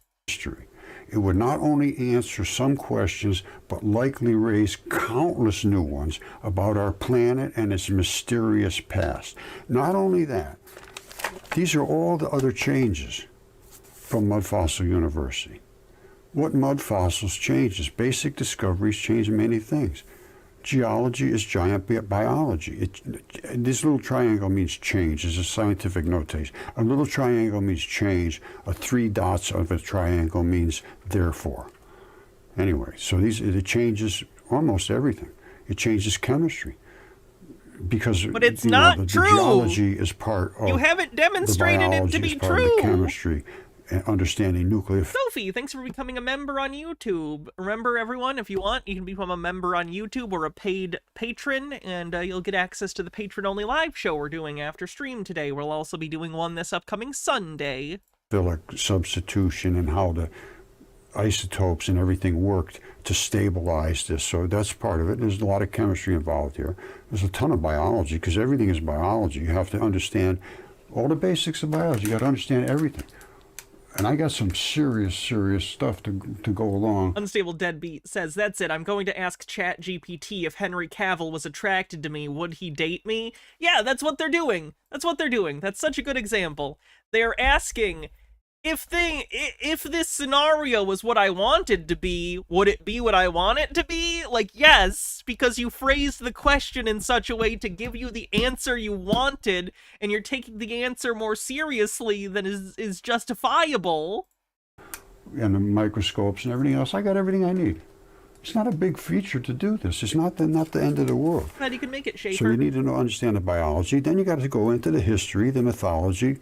What do the religions have to say? They all twisted a little of that. And then a lot of them left out all the spectacular stuff because nobody would ever believe it. Is your phone biology? Mine is. I have a cool Cronenbergian existence flesh phone. Nerdy says, damn it, why have I never asked ChatGPT how great a writer I am? They just say, oh, these people are crazy. And they did. And they'd go on about their life. Well, they were not crazy. But the stuff they were showing is crazy. I don't disagree with that. It's crazy. It's insane. That's not my problem. It's true. No. It's going to change everything. It will not only answer some questions and raise countless others. It would, if what you were saying was true. That's the end of what they have to say. It would change history, mythology, religion, anthropology, archaeology, human development, evolution. Like, imagine if I asked ChatGPT, like, hey, ChatGPT, if the moon was made of cheese, would it change our understanding of astrophysics? And it would say yes, because of course it would, because that's wildly out of line with our understanding of how physics and the moon works. It doesn't mean it's true in any way. You're asking not, is this likely? You're asking, if it was true, what would this mean? Fuck, Hannah mentions cheese on the bingo card. That was a fuck up. Hey. It changed everything we thought about dragons and giants and myths, and everything was true. The physics and the light stuff, half of light is dark matter. Light, everything here is half of dark matter. I'm standing on dark matter right now, so are you. Dark matter is the only thing that has sustenance. What? It's the only thing that has... He thinks everything is dark matter? Has a solidness. The white particles are just They have no mass whatsoever. That's why you put them in. He thinks that dark matter is what gives matter mass? That's the Higgs boson, right? I don't know physics, but I'm pretty sure that's my understanding. In a car. Not dark matter.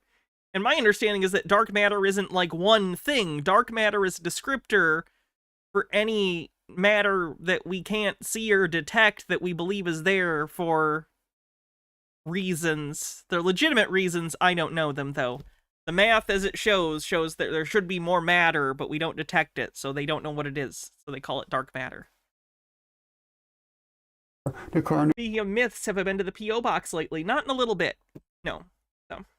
There's something there. Haven't received it yet. Never changes weight. It gets 500 miles to that charge, but never change weight up or down. Drive it all day long. Keep putting more electricity in. It will never change weight because the white has no weight whatsoever. We are standing on dark matter right now. They just don't understand this stuff. We can't find the dark matter. You're standing on it, my friend. It's all got to do with dipole electron flood theory. Okay, President Trump is looking for new education. I have it. Not only... Roger for Secretary of Education. We did it. In the mud fossil realm, which I'm... All right. Moving on. Just wanted to show the chat GPT thing.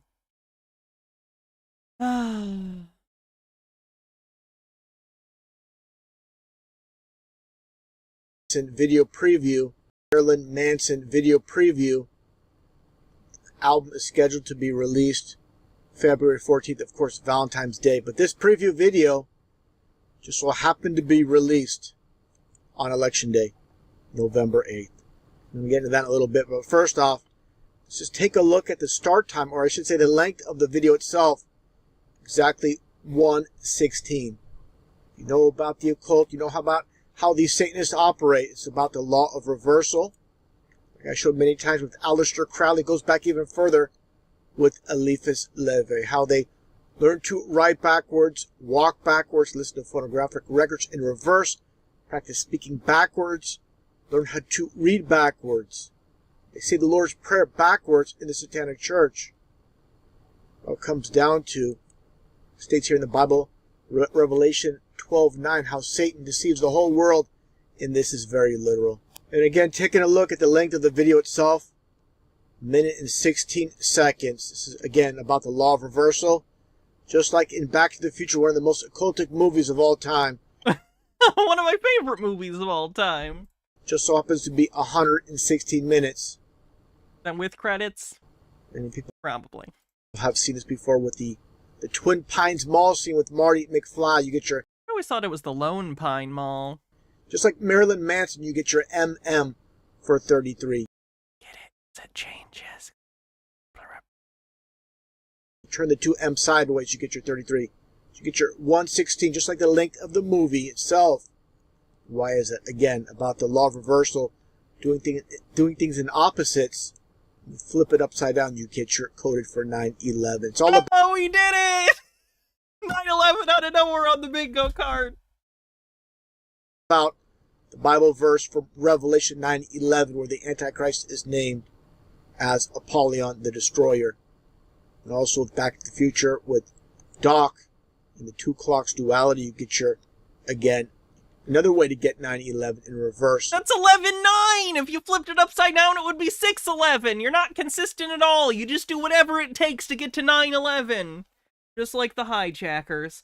Ashley One Up says, better than the Twin Peaks Mall. Instead of the 116, you get your 9/11 exactly reversed instead of being flipped around. Just more occult from Back to the Future before I move on to Marilyn Manson. With the scene from Back to the Future 2, actually, where you see the Twin Towers. In this scene, the towers basically go up. But from McFly's perspective, being upside down, again, the law of reversal, he sees them coming straight down. Of course... Oh my god, they literally had the guy hanging upside down because they didn't want to pay for Crispin Glover. That's it. That's why he's upside down. Crispin Glover asked for too much money and they said no, so they recast him and hired someone else, and they flipped the character upside down so it would be harder for you to tell it was a different actor. Also see the Statue of Liberty. It's from Robert Zemeckis' mouth, by the way. You can watch the commentary on Back to the Future 2 to learn more, as I have numerous times.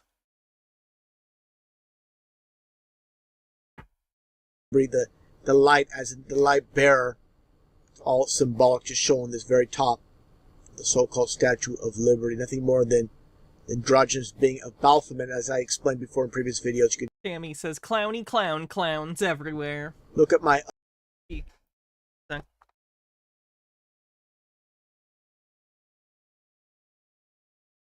Done it. other videos in the search to see that video. Getting back again to Marilyn Manson in this video called Satan. Nope, I didn't mention that, Will Kale. I mentioned commentary. Where did I listen to the commentary? I don't know. I didn't say. Who knows? As in Satan. Nothing more than blasphemy. Holding the Bible. Starts to rip out pages. Again, nothing more than blasphemy. So you see here as well. In this scene, I'm just going to warn people that it's a little bit graphic. Of course, it's fake, but it's all about, which I believe is predictive program with Donald Trump. Just flash through it real quick. Yeah, popular media is evil on the bingo card. Juggle? Just to show okay. Donald Trump's assassination. Nothing more than what I believe, again, is predictive programming, which I believe will be nothing more than a hoax. Just like JFK and his hoax assassination. Again, another video I made on JFK. You can look at my other videos and watch that as well. Oh, it's hard to do with this nose. Nothing more than a hoax. The world's nothing but a stage. Now, this is coded, as always, taking a closer look with the Occult of 33. You get your 2 stripes, or the 11s, and you get your 3 right here. You can say these are 2 3s as well, but I'm more looking at the obvious 3 and the 11.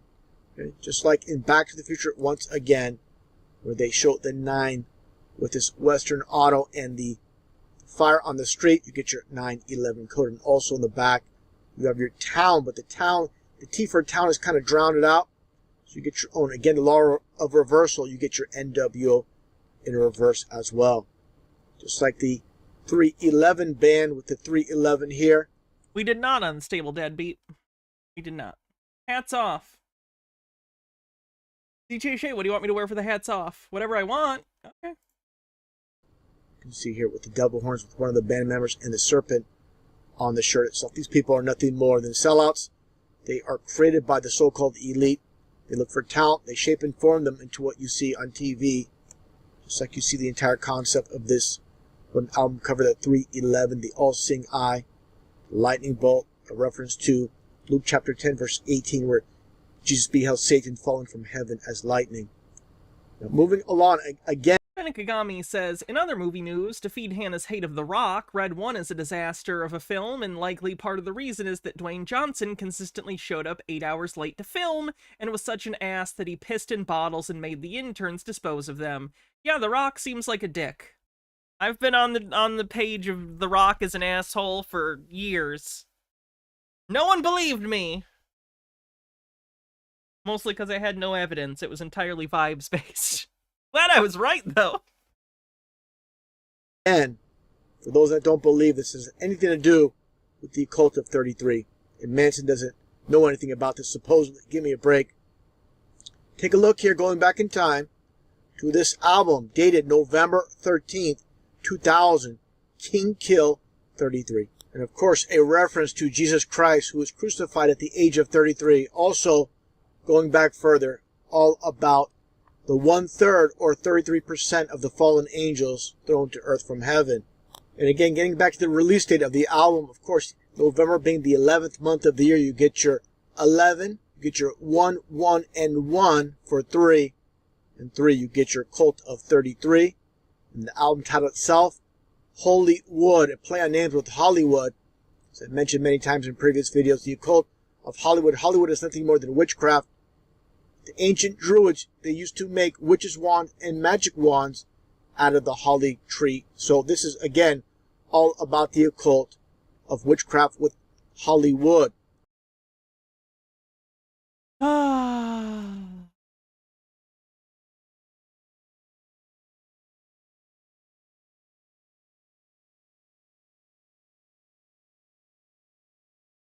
Oh no.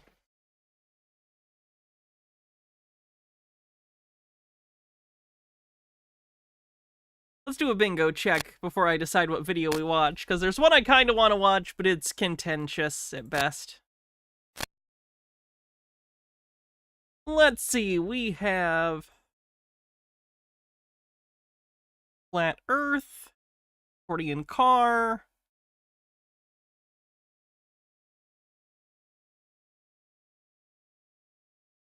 vibes-based conspiracy, believe sci-fi tech actually exists,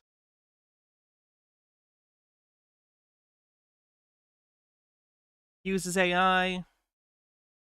Dread Pirate Mick says this guy's really going to a lot of work to find the super subtle satanic references in the work of Marilyn Manson. Doesn't understand their problem is capitalism, correlation isn't causation, word salad,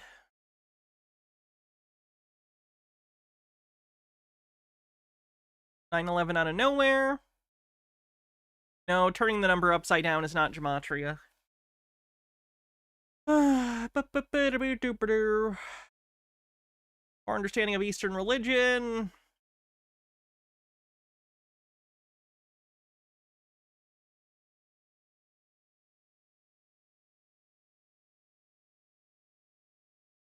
Past lives reincarnation. Popular media is evil. Predictive programming. Is that it? Maybe? When did they say you're living in fear, Avila? Oh, the soul trap guy? I don't know about that. It was kind of the opposite of that. He thinks that people aren't afraid enough. So I'm going to say no, because it feels like it was the opposite. The Tradcath guy have Mark of the Beast? I don't believe so. Unless someone says otherwise. I don't remember him saying Mark of the Beast or anything of those. Anything like that. Alright, let's try this. I don't know how far we're gonna get into this. Oh yes, Hannah mentions cheese. Moon is made of cheese. I did mention that.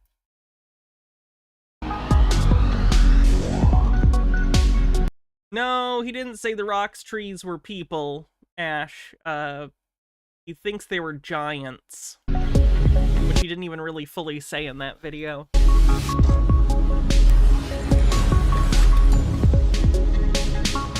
Yes, aliens did it for the Soul Trap video. You are correct there. Aliens did on the bingo card.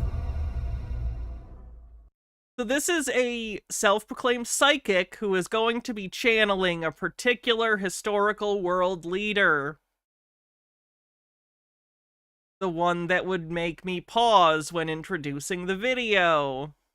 Hello, folks. My name is Max, your occasional host of The Most. And I'm here with psychic medium Liz Cross, who is flying solo through the skies on her beautiful bronze broomstick. How are things, Liz? That's so funny. Yeah, flying solo on my broomstick, I guess. Yeah, everything's great. I just we've had a few eventful few days, but you know, Spirit always protects me and looks after me. So I'm just forever grateful. Okay, sounds good. So it's a beautiful day here where I am, and I thought it's a great day to talk about Hitler. I don't know why I had that association, but my mind works in strange ways. Why would you ever phrase it like that? Don't get me wrong, I don't endorse Hitler, obviously. I'd hope not.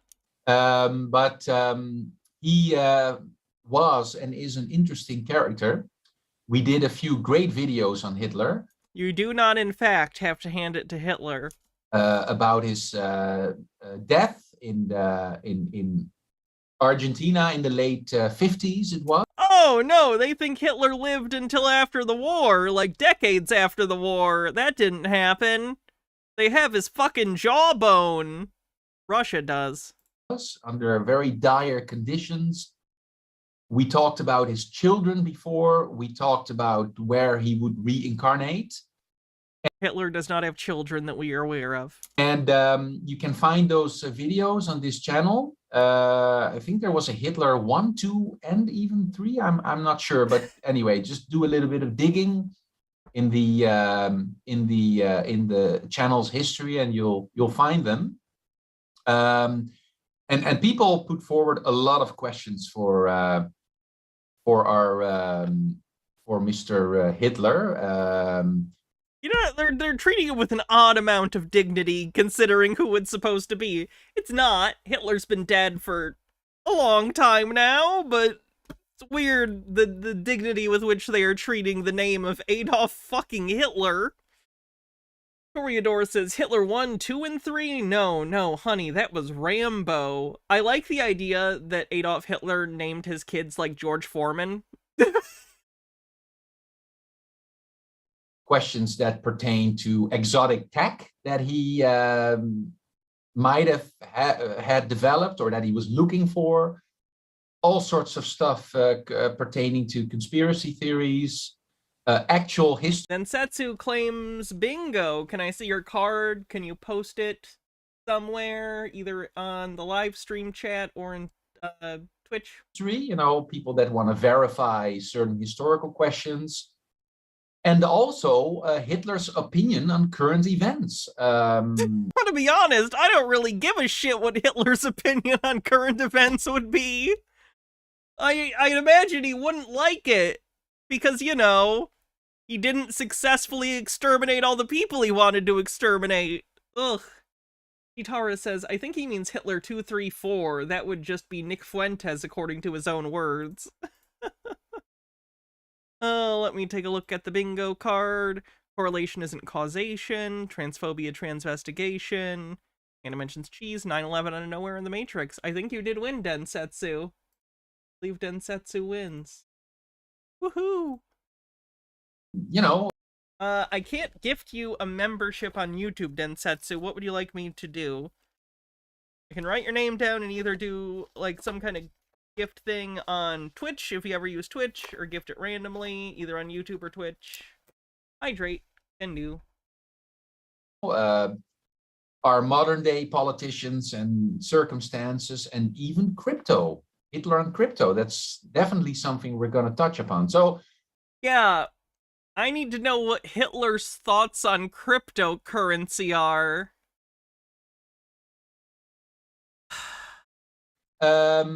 Gift it to a random person on Twitch. All right, this is courtesy of Densetsu. Today, we're going to try to produce a few shorter videos, because we sometimes feel the vids, they run a bit too long, like an hour and 15 minutes, typically when we tackle a big topic.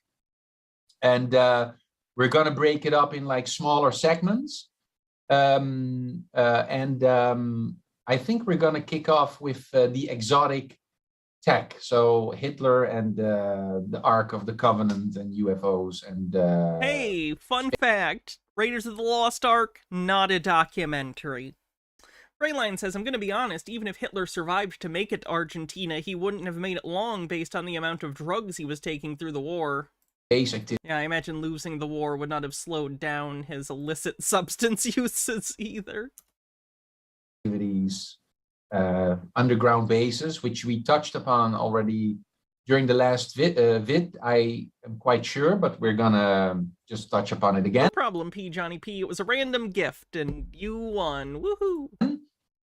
And should be pretty interesting. So, yeah.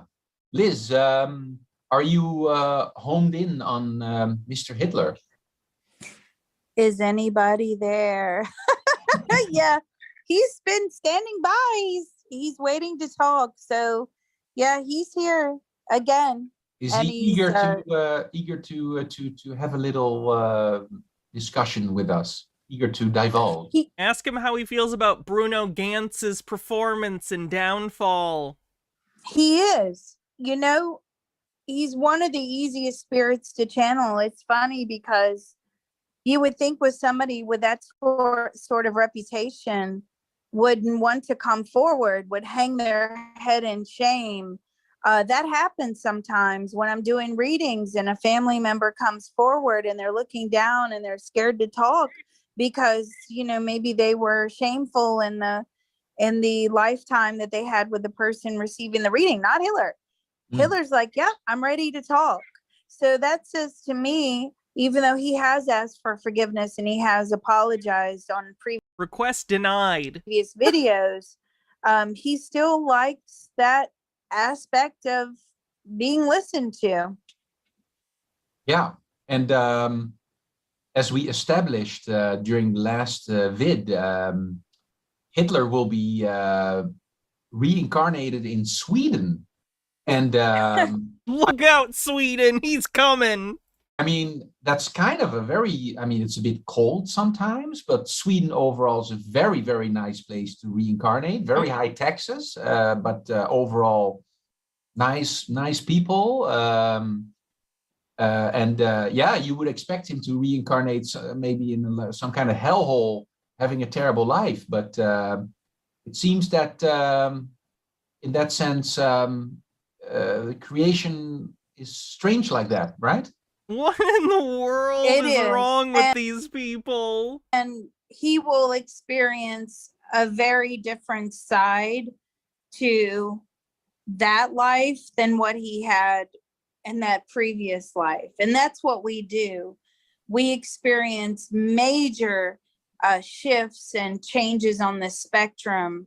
So we experience things completely opposite in some lifetimes to the lifetime previously. Yeah, I just realized that, of course, Sweden still has a very high percentage of blonde-haired, blue-eyed people, which, as we know, is very much to his liking. Which is strange, considering he had brown hair. Shall we ask him that? Yeah, I think ask him. Why did you like blonde hair, blue-eyed people more than anyone else? Because there's an element, he's telling me, I don't understand what this means, but there's an element of trust with white skin, blonde hair, blue people. It's almost as if they're viewed higher in society, he's telling me.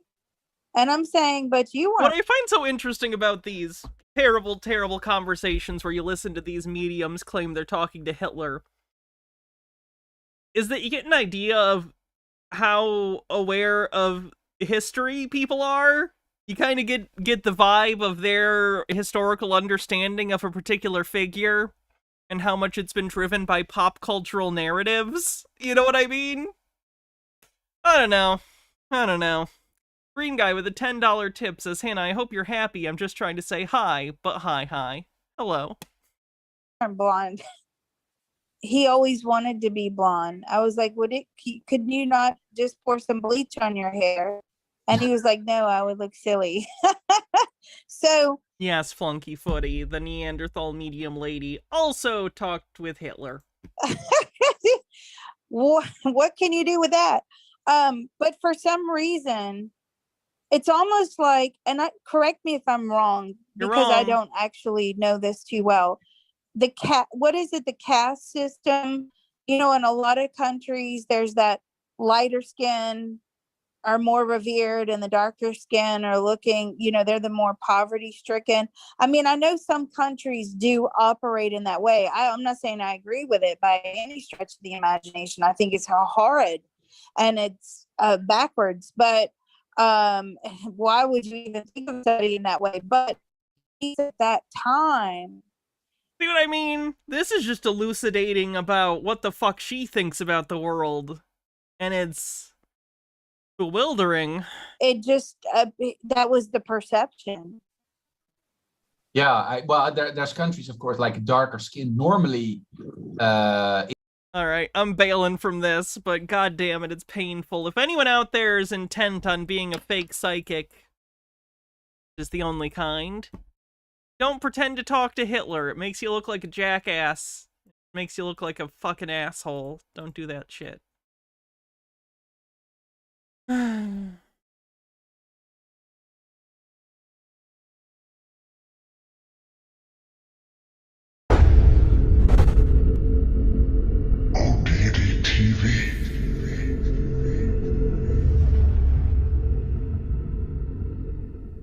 What's going on, everybody? This is ODD. This little video is going to be kind of like my Black Goo videos, only I'm going to go over artificial environments, enclosed worlds, and like domed cities and whatnot. So let's get into it. I dug up a couple movies that I couldn't get the footage for, but I found a movie from 1963 called The Slime People. The film concerns a race of subterranean reptile men dubbed slime people due to their slimy covered skin, who create a wall of solidified fog around Los Angeles and proceed to invade the city. 1 second, I'm seeing if it's in the public domain. Or at least if it's available. Oh, it is. Hell yeah. Trying to figure out what we're watching in the patron-only stream. Patron and member-only stream. I thought that was interesting enough. I can't find the movie anywhere. I would love to watch it, but it's on YouTube. You can literally just watch it on YouTube. This is all I got for now. And next on the list, we got The Bubble. The Bubble was made in 1966, and it's about a couple named Mark and Catherine who are traveling on a small airplane and are forced to land in a remote town where the people are behaving oddly. Then they attempt to escape from the town, but discover that there is a giant glass-like force-field bubble around it that prevents anyone from leaving. Man, I wish I could get my hands on this movie too. I couldn't find it. But I feel like this person isn't very good at looking up movies. Gitara says, that reminds me, I've seen some white supremacists obsess over Neanderthal traits and DNA percentage in modern humans, seeing those things as markers for being superior to other humans. To me, it's the same logic as obsessing over recessive genes like blonde hair and blue eyes. If the Neanderthals were so great, why are they all dead? And if Aryan features are superior, why do they get drowned out by, quote, inferior traits? Yeah, human beings are dumb. We come up with really stupid reasons to categorize and hate each other. But anyway, here we go. We got Slaughterhouse-5. This film focuses on a guy named Billy, and a lot of emphasis is placed on his time during World War II. Billy becomes unstuck in time, basically, and he experiences life events in a random order. But there's a scene in the movie where Billy goes to a different planet called Tralfamadore and becomes captive in a dome-like zoo. Worth a mention.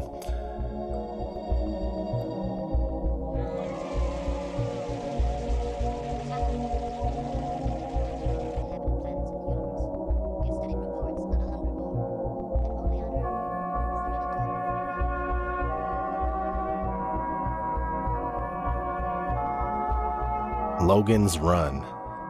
Here at the very beginning of the movie it says, sometime in the 23rd century, the survivors of war, overpopulation, and pollution are living in a great domed city, sealed away from the forgotten world outside. Here in an ecologically balanced world, mankind lives only for pleasure, freed by the servo mechanisms which provide everything. There's just one catch. Life must end at 30 unless reborn in the fiery ritual of carousel. In the year 2274, the remnants of human civilization live in a sealed domed city, a utopia run by a computer that takes care of all aspects of their life, including reproduction. That's just the wiki, but the movie gets deeper, and we still see the echo of this classic dystopian movie in more in depth than the wiki summary, really? Modern films like The Divergent, and even The Hunger Games and The Host, stuff like that, The Maze Runner, The Giver. Books and Hollywood are in mega dystopia mode right now. The Giver came out like 20 or 30 years ago. Acting like The Giver's a new thing. Here's a fun one. Spaceballs had that protective guard on Druidia with the gate they went in and out of. Yeah, their oxygen shield. Phew! Phew!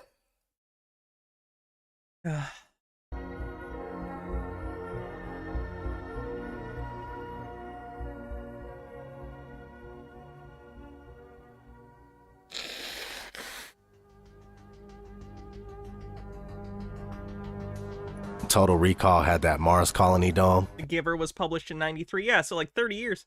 31. Phew! Excuse me. And this is what happened if you went outside without your Trojan on.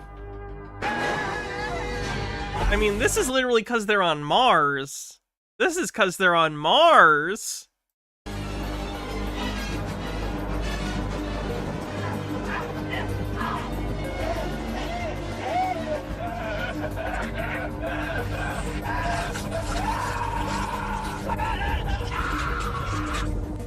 Oh snap, here's a funny one. You guys remember Biodome? Biodome is based on, like, on Spaceship Two, which was an actual experiment that went sideways. There's documentaries about it. We're gonna go start our own biodome.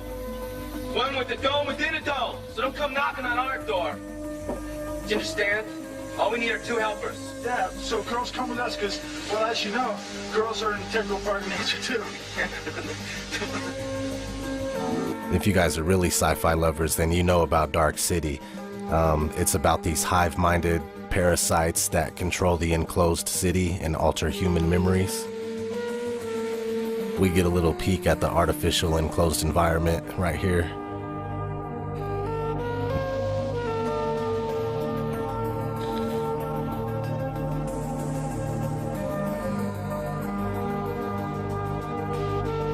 The point is that this is all predictive programming as far as he's concerned.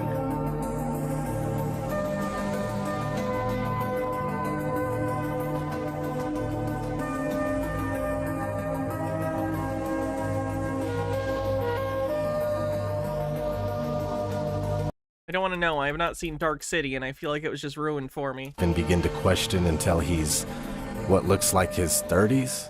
Island, enclosed in the largest studio ever constructed, and along with the Great Wall of China, one of only 2 man-made structures visible from space. Now, in its 30th great year, it's the Truman Show! Here's an honorable mention, the Gungan underwater city in the Phantom Menace. Because they're underwater, and they breathe oxygen! Oh, Gunga.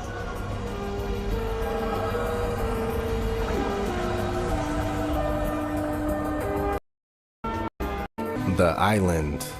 This movie gets an honorable mention for the isolated environment in which the clones are kept.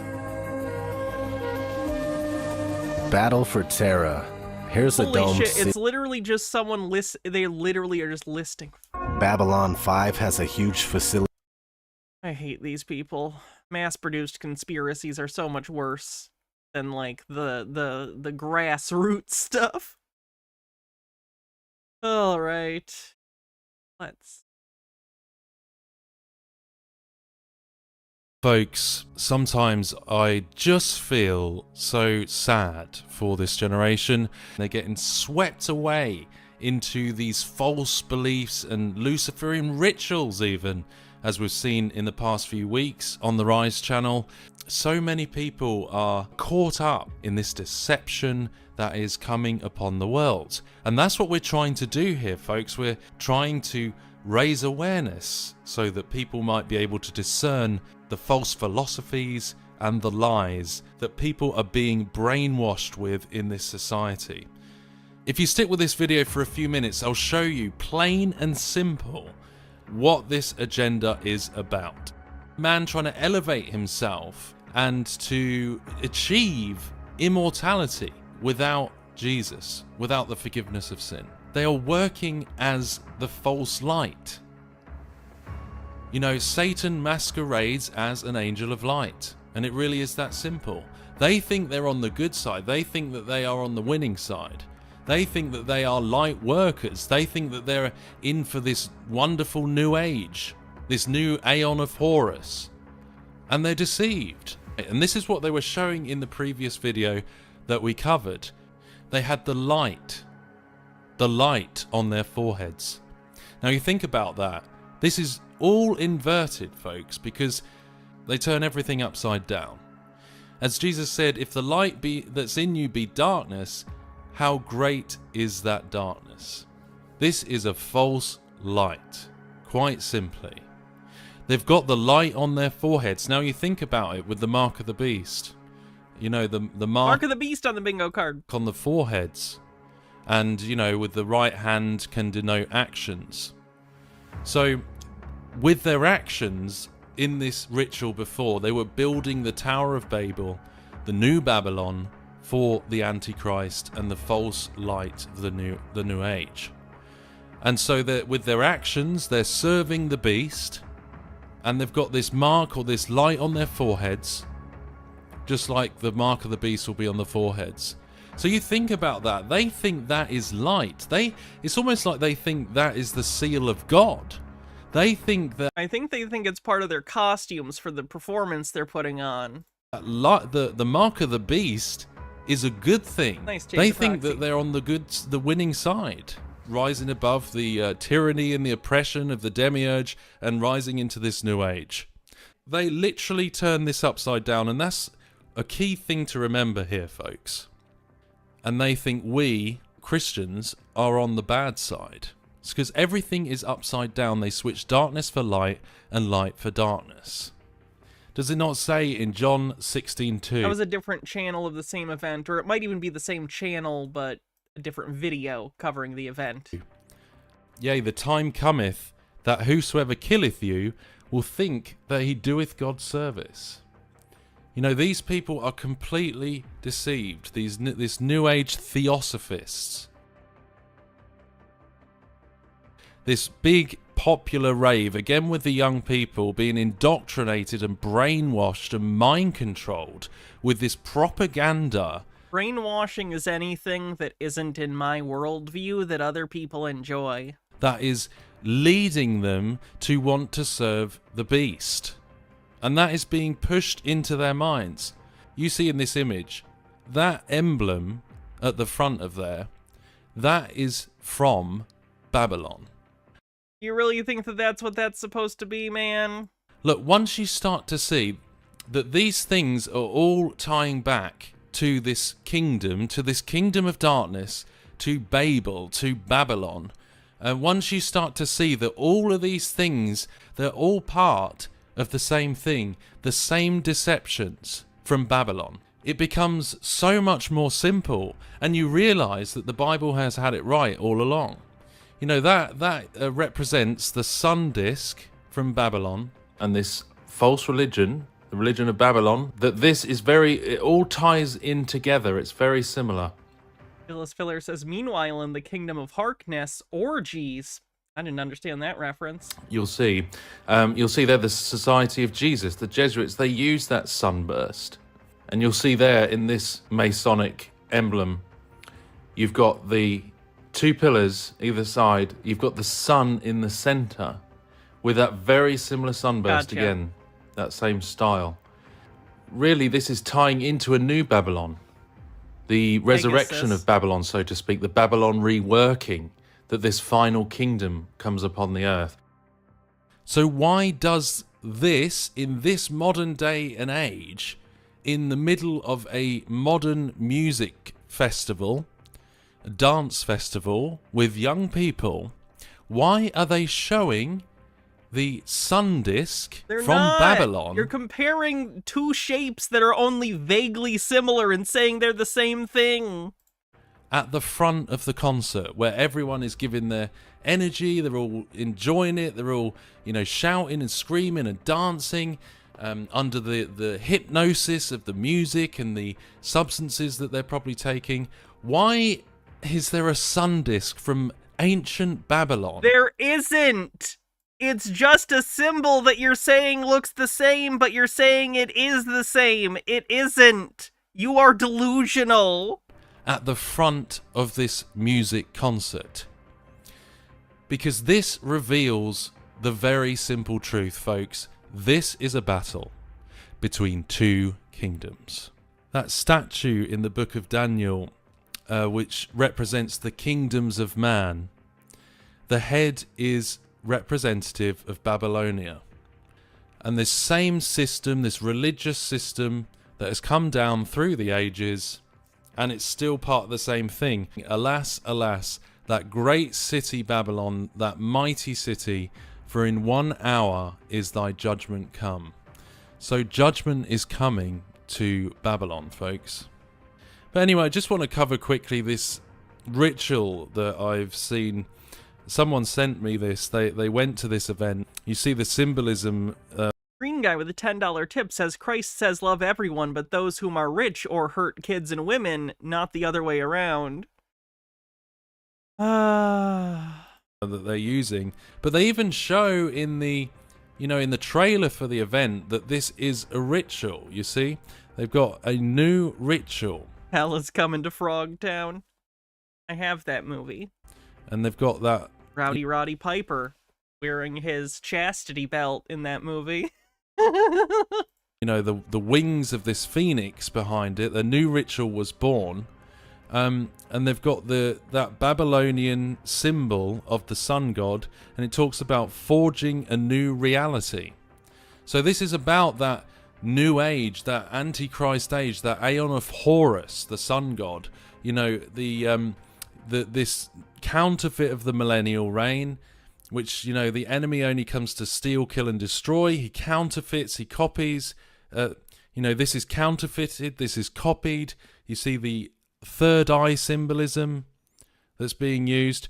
And honestly, folks, they show this vortex coming in front of the crowd, and then this evil voice comes out and announces at the front, in front of these thousands of people, nearly all of them not realizing what's going on, what they're actually being part of. And it talks about leading them into the void, into the black void. Yeah, it's a fiction. It's for the concert. It's part of the show. It's not a demonstration of actual reality any more than going to see a movie is actual danger. Like, this would be like going to see Avengers Endgame and freaking out because you're afraid Thanos is actually going to kill the audience. Like, the show, this happens to be a live show, but they're both shows with fictive elements because that's part of the entertainment. And the voice describes this place of nothingness, right? This place of nothingness that this audience is being led into as part of this music ritual. This place of nothingness which doesn't have a beginning and doesn't have an end.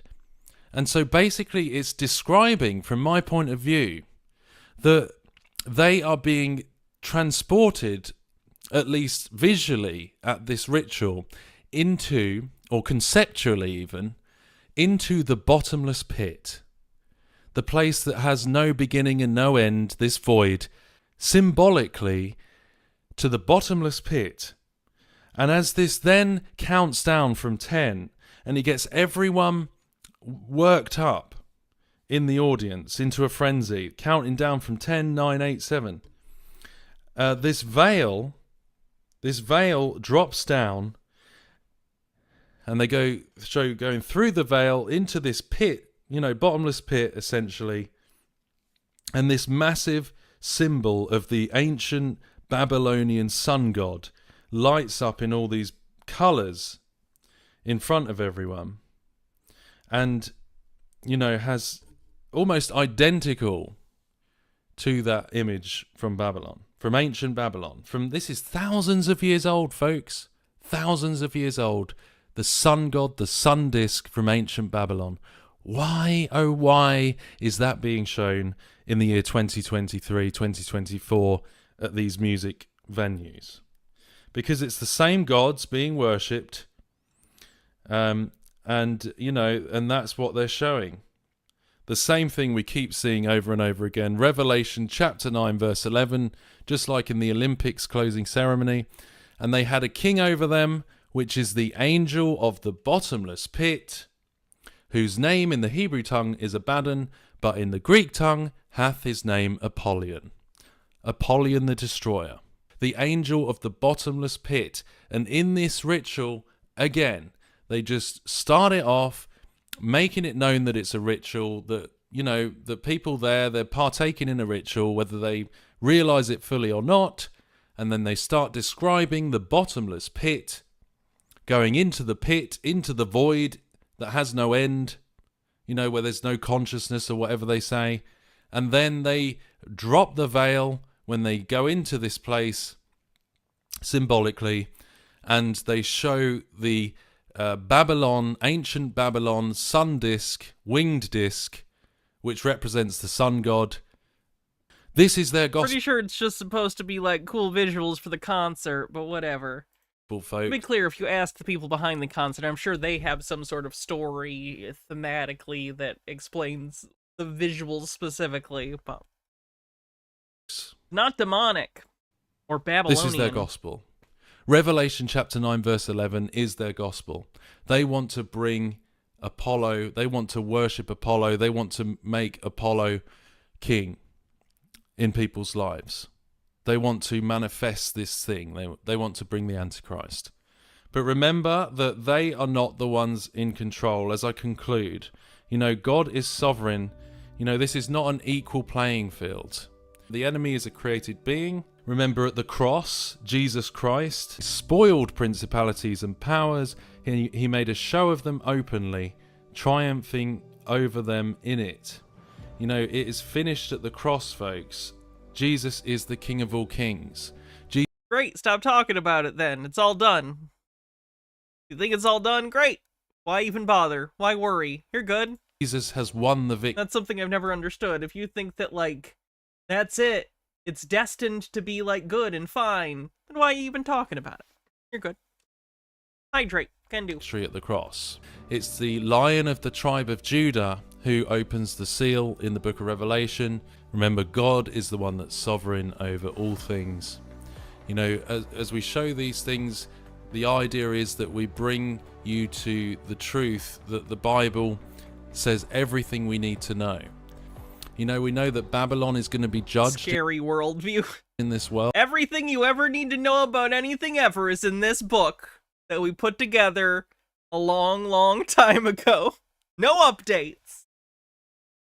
One day in the book of Revelation, you know, and the wrath of God is coming upon this world. Unsurprisingly, as the world enters into the days of Noah and everything that's going on. So it makes me reflect, you know, things that I fall short in, the pride in my heart at times, and the sin that I've committed in my heart. So really, as we see these things come about, we should be... I feel like AI really didn't know how to do that cross. What is up with this fucking cross in this image? Like, the perspective looks wrong. Am I crazy? My heart. So yeah, maybe take a second stab at that. Really, as we see these things come about, we should be sobered up and reminded. Utara says, "Sir, this is a temple of Paul." That ultimately we need forgiveness in our own hearts, and we don't deserve to go into heaven of our own accord, so we need to come to him and put our trust in him, as he died for me on the cross to save me from my sin, and then he rose again on the third day. Follow Jesus Christ, who is the only light of life. God bless. Not a cult. We promise. All right. I think that's it for today. It's about time for the patron-only live show. Like I said, if you want to be a part of that, make sure you join the Patreon at patreon.com/HannahReloaded or become a YouTube member. The link for the patron-only live show will be on the patron feed as well as on the community tab for YouTube once I post it. Who will we raid?